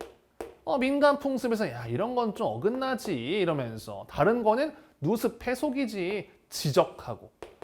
이해돼? 그러니까 애초에 올려치기 하는 이유는 우리한테 잘 보이라 이거야. 우리를 섬겨라 이거고 우리랑 다르면은 구리고 고려는 어쨌든 간에 주변국이고 오로지 송나라만 중심인 거고. 하지만 자 이민족인 몽골족이 중국을 지배한 원나라 시기에는 정치적 정점의 이동에 따라 문화적 중심에 대한 고려의 인식도 변화해서 원나라와 고려 사이에 갈등이 고조되기도 했다. 그러니까 아무래도 이제 몽골족 원나라가 이민족이니까 뭔가 그치? 약간 좀 고조될 만하지. 인정을 안 해줬을 거 아니야. 그 후에 한족이 세운 명나라가 또 다른 이민족인 만주족에 의해 문호 청나라가 들어서자 조선은 또 그치 뭐야? 이 중국 중심의 화해의 입장을 그대로 고수할 수 없는 상황에 놓이게 됐다. 청나라는 그치 이거 만주족인데 한족이 아니잖아. 이민족이란 말이야. 그래서 뭐 그대로 이제 그 중국의 어떤 걸 내면하고 중화 사상 그대로 고수하기는 좀 곤란한 상황에 처했겠네. 글 너무 잘 읽기 너무 쉬운 거 아니냐? 이거 뭐 해설을 내가 하는 게 맞나 싶을 정도인데. 조선시대에는 문화적 평가의 주체와 대상이었던 중화로서의 중국과 조선에 대한 인식이 변화하기 시작했다라고 했네. 그러니까 주체와 대상이 중화야. 중화로서의 중국과 조선, 그지? 잘못 읽었네 글자를 문장을 봐봐. 주체와 대상이 중국이 주체고 조선이 대상이라는 뜻이네. 아무튼 그래서 인식이 변화했다는 거야. 이는 조선이 스스로를 예의 지방을 내세워 중국을 비롯한 다른 나라를 판단하는 등 우리 문화 자부심이 높아졌어. 재고 높아졌다. 명청 교체, 좀 정치적 좀 혼란해졌다. 우린 좀 올라갔고 얘네는 되게 혼란해지면서 이러한 인식이 어떻게 변화했을까를 보자라는 건데 이 문단 봤어. 조선 전기의 학자 최부가 작성한 표회록은 조선의 시선으로 명나라 말기에 문화 탐색했던 최초의 기록이라는데 조선으로 명나라를 본 거야. 그래서 최부는 국제 질서 속에서 정치적으로는 명나라가 이제 정점이야. 존중해. 근데 사치스러운 소비 풍조나 귀신 숭배 등 문화적 중심으로서의 위상에 걸맞지 않는 사회 풍조에 대해 비판적 인식을 개진했대. 너네가 정치적인 정점이고 문화적 중심인데 이게 맞냐? 와, 많이 컸네. 비판적인 인식을 개진했다는 거야. 또 명나라의 풍요로운 경제 상황에 대해서는 호평하지만 예법과 의리를 중시하는 유학자의 관점에서 저울을 갖고 다닌다? 이런 건 또 이제 막 경계했대. 와, 원래는 이렇게 봤을 리가 없잖아. 근데 이제 뭔가 명나라를 비판적으로 판단하는 것 자체가 일문단에서 얘기한 거지. 다른 나라를 판단하는 것 자체가 굉장히 달라진 점인 거지. 이게 가능한 이유는 뭔가 명나라가 혼란스럽기도 하고 우리가 좀 더 이제 자부심이 올라가고 그래서 깔보듯이 평가할 수 있었던 거겠지. 명나라 이후에 중국 영토에 청나라가 들어선 조선 후기에 이르러 중국보다 더 철저하게 예교 질서를 실현했다. 자긍심 늘어나기 시작했어. 그러니까 상하기천이 구분이 무너진 혼란스러운 시대 상황 속에서 차별화를 꾀하려는 시도였대. 우리는 그래도 예의가 있지. 우리는 그래도 뭔가 차별화가 되지. 세상이 지금 미쳐가지만 우리는 그렇지 않지. 조선의 학자들은 명분과 현실의 차이에 바탕해서 옛 명나라는 상국이고 청나라는 대국이다. 그러니까 명분상으로는 명나라를 쳐줘야 되지만 현실적으로는 청나라가 대국인 건 맞지. 이런 느낌. 이는 정치적 정점과 문화적 중심을 구분하는 의식의 표출이래. 아까 전에 이 문단에서는 명나라가 정치적인 정점이자 문화의 중심이라고 했었거든. 근데 3문단에서 이 둘을 이제 구분해서 보기 시작하네. 그지? 그래서 청나라가 정치적인 정점이야. 근데 문화적으로는 명나라를 계승한 조선이 중심이다라는 인식으로 나아가게 됐다. 와우, 미쳤네. 그러니까 정치적으로는 청나라지만 문화적으로는 우리가 중심이지 않느냐. 뭐 이런 얘기를 지금 했다는 거. 그 4문단 한편 청나라는 조선의 이러한 측면을 헤아려서 명나라의 포로들을 문화적으로 동화시키고 흡수하기 위해 변발하겠던 것과 달리 조선에는 강요 안 했대. 너네 안 해도 돼. 이런 식으로. 왜냐면 조선의 예교 문화가 위배되기 때문에 평소 예의를 부르짖는 조선이 오히려 저항할 거니까 굳이 강요 안 했대. 그래서 그들의 풍속들을 하게 하여 예의로 속박하는 것만 못하다. 그래서 그냥 존중하는 게 오히려 지배하기 위함이다. 괜히 뭐 강요했다가 더 반발만 심해지니까 니들 하고 싶은 거 해라. 이런 느낌이겠네. 지문 상당히 쉬웠다. 5문단 뭐야? 중화, 이적을 구분하고 양자를 문명과 야만 인식해는 탈피하려는 움직임. 원래는 이제 중국 중심이 그치? 뭔가 문명이고 이민족은 이적인데 이제 안 그래. 그래서 뭔가 좀 북한론처럼 청나라도 좀 이제 장점을 취해야 되지 않겠냐. 그래서 문제 딱 봤어. 1번 선지 우리나라 문화적 우수성에 대한 중국의 평가는 고대 이후 송나라 시기에도 이어졌다. 그래. 서금이 뭐라고 했냐. 고려를 예의의 나라로 표현하며 3문단에서 중화 문명을 내면한 모범적 사례다. 기억이 났어야 되거든. 2번 선지 보자마자 좀 골랐어야 되는 거 아니야? 가에서 조선에서 누습 해속에 대한 비판이 제기됐어. 조선에서? 누습 해속 뭐야? 그 아까 송나라 시기에 서금이가 중국과 다른 거를 누습 해석 막 이런 얘기 하잖아. 2번 보자마자 뭔 소리야 했어야 되거든. 바로 정답이 되겠다. 5번 문제 예의지방인데 1번 선지 그래 조선이 문화적으로 우수하긴 해. 2번 선지 우리는 예교가 있어. 자긍심? 뭐 괜찮거든. 3번 선지 동국이 문화적 주변을 탈피했다. 중국이 그래도 아니야. 여전히 문화적 주변국이었어. 여전히 문화적 주변국이었어. 밑에서 두 번째 문단 고려는 여전히 문화적 주변국이었기에 이런 얘기 하잖아. 그렇지? 결국엔 계속 문화적 주변국이야. 문화적 중심은 중국에 있다라고 얘기를 하는 거니까 3번 선지가 바로 정답이 되겠지. 얘네 탈피했네? 이렇게 말할 리가 없잖아. 탈피했네? 이럴 리가 없잖아. 그렇지? 약간 좀 아쉬운 게 3문단만 가지고 지금 문제를 몇 개나 만드신 건지 좀 아쉽긴 한데 아무튼 6번 문제 가의 서근과 나의 최부가 모두 동의할 수 있는 진술을 했는데 서근은 송나라 때 고려 판단하는 애고 최부 같은 경우는 조선 입장에서 명나라 얘기하는 애인데 1번 선지 둘을 구분하는 의식을 나갈 필요가 있다. 야, 서근부터 컷이잖아. 2번 선지 정치적 정점의 이동에 따라 문화적 중심의 인식 변화할 수밖에 없다. 서근부터 컷 아니냐? 조선이 중국 비판해? 서근부터 컷이네. 4번 선지 중국은 최고다. 정치적으로는 정점이다.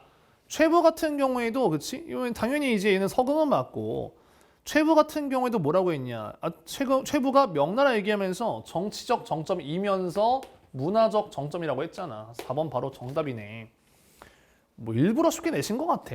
여러분들 자신감 키우라고 일부러 쉽게 낸 거지 않을까. 기역부터 디귿에 대한 설명인데 이 같은 경우도 어떠니? 1번 선지 딱 봤어. 기역은 동의는 유순한 천성과 삼가는 풍속, 도의를 가르칠 수 있는 곳이라고 했거든. 1번 선지 앞부분은 괜찮단 말이야. 니에는 어떠냐?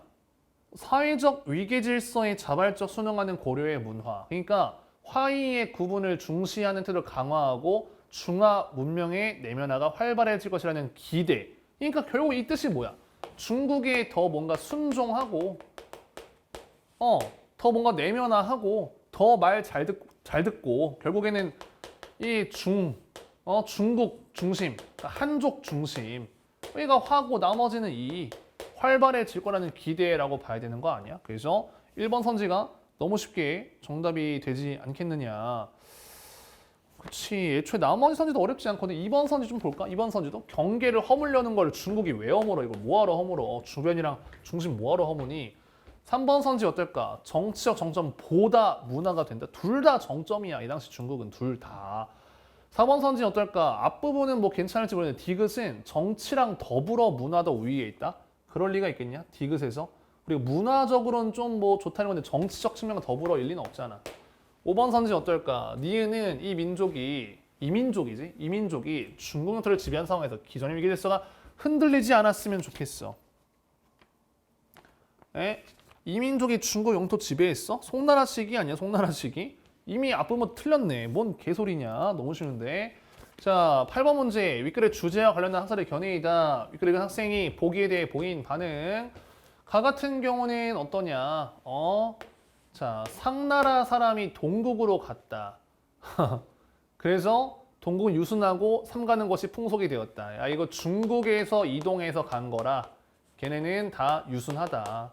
그러니까 중국 입장에서 얘기하는 거지. 야, 거기 동쪽에 있는 나라는 우리나라 사람들이 다 이주해서 간 거라 예의가 발라. 이렇게. 나는 어떠냐? 이제 청나라 방식대로 입도록 권유했다. 나는 예법을 들어 이의를 제기했다. 이건 온당치 못합니다. 그래서 이거 반발하는 거다. 반발. 청나라의 어떤 풍습에 반발하는 거. 다 같은 경우는 이제 어떠냐? 그래도 한족 문화에 비해 만주족 미덕을 본받아야 할 것이다. 마지막에 그치? 뭐 북방 문화를 뭐 본받고 어쩌고. 라는 뭐냐? 청나라 풍속 따르지 않게 한 것은 오히려 이제 이롭지 못할까 염려해서이다. 속셈 보자면은 그냥 길들이자는 것이다. 이거 뭐야? 오히려 따르지 않게 하는 것이 더 길들이기 위함. 이런 얘기하는 거네, 그치? 문제 보면 1번 선지, 그러니까 동국이 중화 문명 내면한 모범사례 맞잖아. 2번 선지도 우리가 더 예교 질서를 실현했다. 그치? 뭐 그렇게 얘기를 할 수도. 나는 이의를 제기했다. 청나라. 뭐 그럴 수도. 3번 선지 이제 서긍이 수긍하기가 어렵겠다. 다의 입장. 야, 서긍은 당연히 수긍 어렵지. 만주족 미쳤다고 할 거다. 그치? 서긍은 중국 매니아인데 이민족 싫어하고. 4번 선지 소박한 만주족 미덕. 화의 구분을 지양하는 거 맞잖아. 그치? 원래 화의를 지양하는 거. 5번 선지 말 타고 활 쏘는데 편리해내는 라의 내용은 풍속을 강요할 때날 저항을 우려한 것이다. 말 타고 활 쏘는데 편리하게 되어서 이롭지 못할까 염려해서이다. 애초에 이게 심리적 저항을 우려하는 내용이 아니란 말이지. 애초에 라의 내용 자체가 저항을 우려하는 게 아니라 우리한테 왜 따르지 않게 하냐면 우리를 길들이려고 하는 게 뻔하다. 뭐 이런 얘기라고 볼 수가 있겠네. 5번 선지가 정답이 되겠고 이 문제 1번이고 너무 쉽다. 자, 마지막 이거 뭐야? 사회 보고 마칠게요, 여러분들. 자, 베르너 마이호퍼는 세계 내에 존재하는 인간이 자기 존재와 뭐뭐로서의 존재에 이중적 지위를 갖는다고 언급했다. 자기 존재는 각 개인의 고유한 수성을 의미하는데 로서의 존재는 사회적인 거. 오케이, 얘는 좀 그냥 스스로 개인의 고유함. 사회적으로 자기 존재, 파악된 것. 이에 따르면 성명, 수상 등 개인의 인격 표지는 사회적 존재로서 영향력을 발휘한다. 그러니까 요 사회적인 자기, 로서의 존재랑 관련이 있겠네. 때로는 경제적 가치를 지니기도 한다. 그래서 개인의 인격 표지를 상업적으로 사용할 수 있는 권리인 퍼블리시티권을 보호하고 있는 것도 이 같은 맥락이다. 이렇게 가는 거지, 그치? 로서의 존재, 사회적 존재로 영향력, 경제적 가치, 그러니까 보호해야 되는 거 아니냐 연결하면서 읽었어야 되고 이 문단 보면은 퍼블리시티권은 그 법적 성격으로 볼 때 인격권과 재산권의 복합적 성격을 띈다. 둘 다 있다는 건데 인격권인 존엄과 가치, 이런 측면을 강조하는 입장에서는 인격권이 그 주체랑 분리하여 보호될 수 없듯이 존엄과 가치가 그 주체랑 당연히 분리가 안 되겠지? 당연히 분리 보호 안 되겠지? 퍼블리시티권 역시 양도하거나 상속할 수 없다고 본대.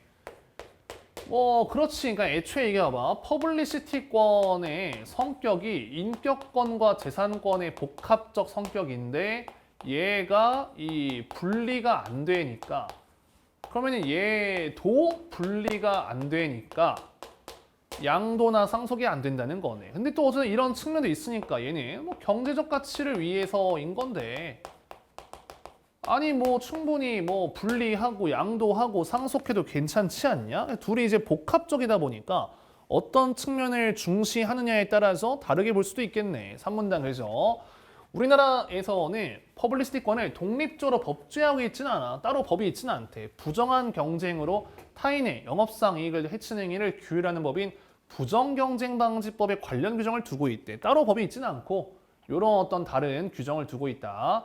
이 법에 따르면 경제적 가치를 지닌 유명인의 성명, 초상, 음성 등을 무단으로 사용하는 행위는 경쟁 질서에 반하는 부정경쟁행위로 간주된다.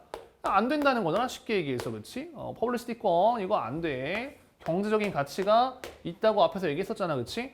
그런 행위 발생했을 때는 손해배상도 할 수 있고 사용 중지를 요구할 수 있고 부당 이득 본 것도 반환을 청구할 수 있다네. 다만 양도 및 상속과 관련된 유명인의 권리 보호에 관한 규정을 두고 있지는 않다.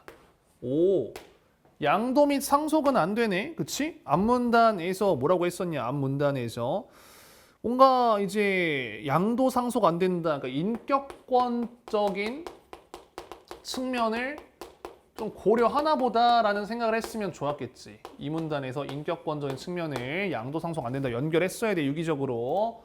자, 그다음 최근 다양한 온라인 매체가 등장함에 따라 일반인이 자신의 인격 표지를 활용하여 영리적 행위라는 것이 일상화되고 있다. 뭐 인플루언서 같은 느낌. 뭐 일상을 공유하고 광고 수입 얻는 등 경제적 이익을 취하고 있는 것이다. 이러한 추세를 반영해서 인격 표지 영리권을 신설하는 민법 개정안이 입법 예고됐대. 예고가 됐다는 건데 이건 뭐야? 일반인도 유명세를 탈 수 있고 그렇게 인지도가 높아진 표지를 영리적으로 이용할 수 있는 현실을 반영한 것이다. 이거 어떻게 읽어줘야 될까? 그러니까 이제 앞문단에서는 확실히 퍼블리시티권 얘기했을 때 앞문단, 3문단 같은 경우는 유명인을 얘기했었는데 그러니까 여기서 4문단 같은 경우에는 뭔가 일반인인데 유명해진 요거를 좀 그치? 얘는 이미 퍼블리시티권이 독자적으로 있지는 않지만 그래도 얘 자체가 부정경쟁방지법이랑 관련이 있다는 건데 얘는 뭔가 인격 표지 영리권을 통해 입법을 예고했다 이렇게 읽을 수가 있을 것 같아. 그래서 5문단 보면은 입법 예고안에 따르면은 인격 표지 영리권은 모든 개인이 자신의 인격 표지를 영리적으로 이용할 권리다. 모든 개인이야. 그러니까 유명인 말고 그냥 모든 개인이네. 유명인도 아니야. 그냥 모든 개인이야. 오, 그렇구나. 타인에게 양도될 수는 없지만 상속은 가능하대. 아까 전에 유명인 같은 경우에는 분명히 즉 유명인뿐만 아니라 부정경쟁방지법에서는 양도도 안 되고 상속도 안 된다 했는데 여기 그치? 이 인격 표지 영리권에서는 양도는 안 되지만 상속은 된다 그러네. 그지? 앞에 나온 내용 활용해 줘야 돼. 또한 권리자는 권리 침해에 대한 사전 예방 청구권을 행사할 수 있으며 권리가 침해된 경우 즉시 침해 제거를 청구할 수 있다. 이는 이미 침해가 발생했어. 피해를 봤어. 그것만 가지고는 구제가 좀 어렵지 않을까라는 비판을 반영한 거래. 얘가 뭔가 내 초상권을 침해해서 뭔가를 하려고 한다? 바로 청구할 수 있어. 아무튼 한편 권리자가 허락하면 그 인격 표지에 대한 타인의 연례적 이용을 가능하게 했다. 허락하면은 뭐 해도 된대. 그렇구나. 양도는 안 되는데, 그렇지? 양도는 아니니까 이용 정도는 되는 거지. 양도는 아니야. 이용만 되는 거지. 근데 내 신념 현황 등의 중대한 사유가 있을 경우에 권리자는 이용의 허락을 철회할 수 있다. 당연한 거 아니야? 그리고 표현의 자유 측면에서 인격 표지 이용에 따른 정당한 이익이 있을 경우에는 이제 허락 없이도 합리적 범위에선 가능하대.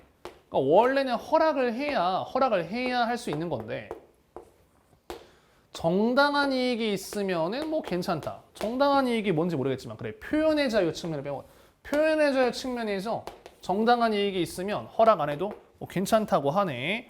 그래서 이제 이때 그래 정당한 이익의 범위가 어느 정도인지 모호하긴 하거든. 우려가 좀 제기되고 있을 만해. 그래서 법이 시행된다면 이 보호의 법익, 그다음 표현의 자유 보호, 비교해서 판결하는 문제가 다수 발생해서 보인다. 이게 과연 표현의 자유상 정당한 이익인 건지 아니면 침해인 건지를 고민하겠지. 지문 너무 쉬웠고 문제 봤어. 1번 선지 당연히 기소될 수 있는 거 아니냐? 당연히 고유한 것과 사회적 존재로서의 나. 2번 선지 돈 벌어도 된다.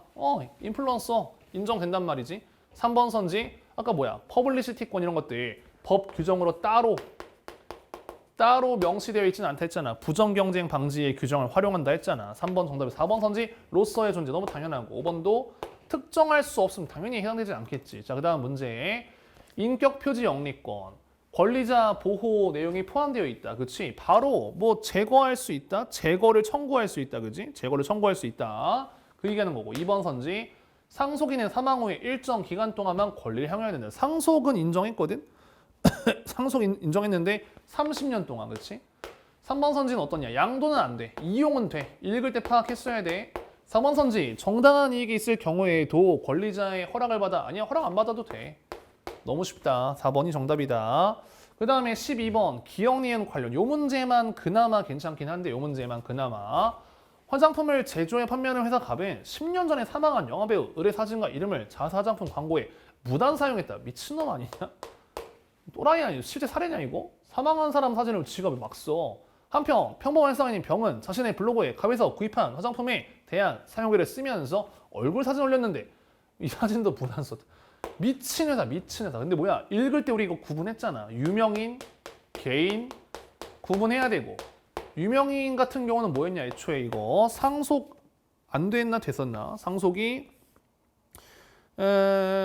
양도 상속 두고 있지는 않다. 유명인 양도 상속에 대한 규정은 따로 두고 있지는 않아. 근데 그냥 일반 개인 같은 경우는 양도는 안 되지만 뭐 상속은 된다. 30년. 그거 떠올리면서 선지를 좀 볼게. 1번 선지 어떨까? 기억에 따르면은 갑의 화장품 광고에 일반인 사진이 포함된 거는 부정경쟁이다. 기업 같은 경우는 저 유명인이어야 부정이잖아. 그치? 유명인이야, 유명인. 2번 선지 어떨까? 자, 상속을 인정한다? 야, 유명인은 상속 인정 안 해줘. 3번 선지를 많이 골랐을 거라 생각하는데 기호에 따르면 갑이 유명세를 활용하여 영업적 이익을 해치행했으므로 제재를 받아야 된다라고 했는데 자, 3번 같은 경우는 이제 얘는 상속이 안 되잖아. 그치? 그래서 얘는 제재를 받아야 된다라고 볼 수는 없어. 안타깝게도.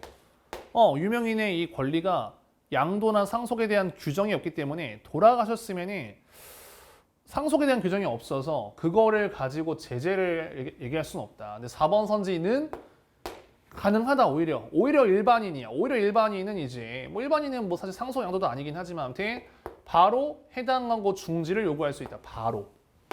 이건 뭐야? 즉시 권리 침해 제거를 청구할 수 있다. 왜냐면 피해를 본 이후에는 실효성 확보가 어렵기 때문에 바로 정답이 된다는 거. 5번 선지는 어떨까? 나가기 전에 알았더라도 청구할 수밖에 없다? 나가기 전에 알았어도 바로 멈추라고 할 수 있어. 그치? 사전 예방 청구권을 행사할 수가 있단 말이지. 예방 청구권, 그러니까 예방을 청구할 수 있으니 전에 알면은 뭐 예방을 청구할 수 있다. 5번 선지 그래서 아무튼 간에 틀렸다. 답은 4번이다. 이 문제 2번 선지가 정답이고 뭐 아무튼 다 같이 봤는데 비문학은 솔직히 해설하면서도 나도 이 뭐 해설이 필요한가 싶기는 해. 필요한가 싶기는 하고 문학 같은 경우도 현대시나 뭐 좀 어려웠다고 생각하시는 부분이 있을 수도 있어가지고 그 부분만 좀 많이 보시지 않을까. 아무튼 저희 뭐 해설직도 수강생분들 해설지 나간 것도 좀 참고하시면 좋을 것 같고 여기까지 하도록 하겠습니다. 여러분 고생하셨어요.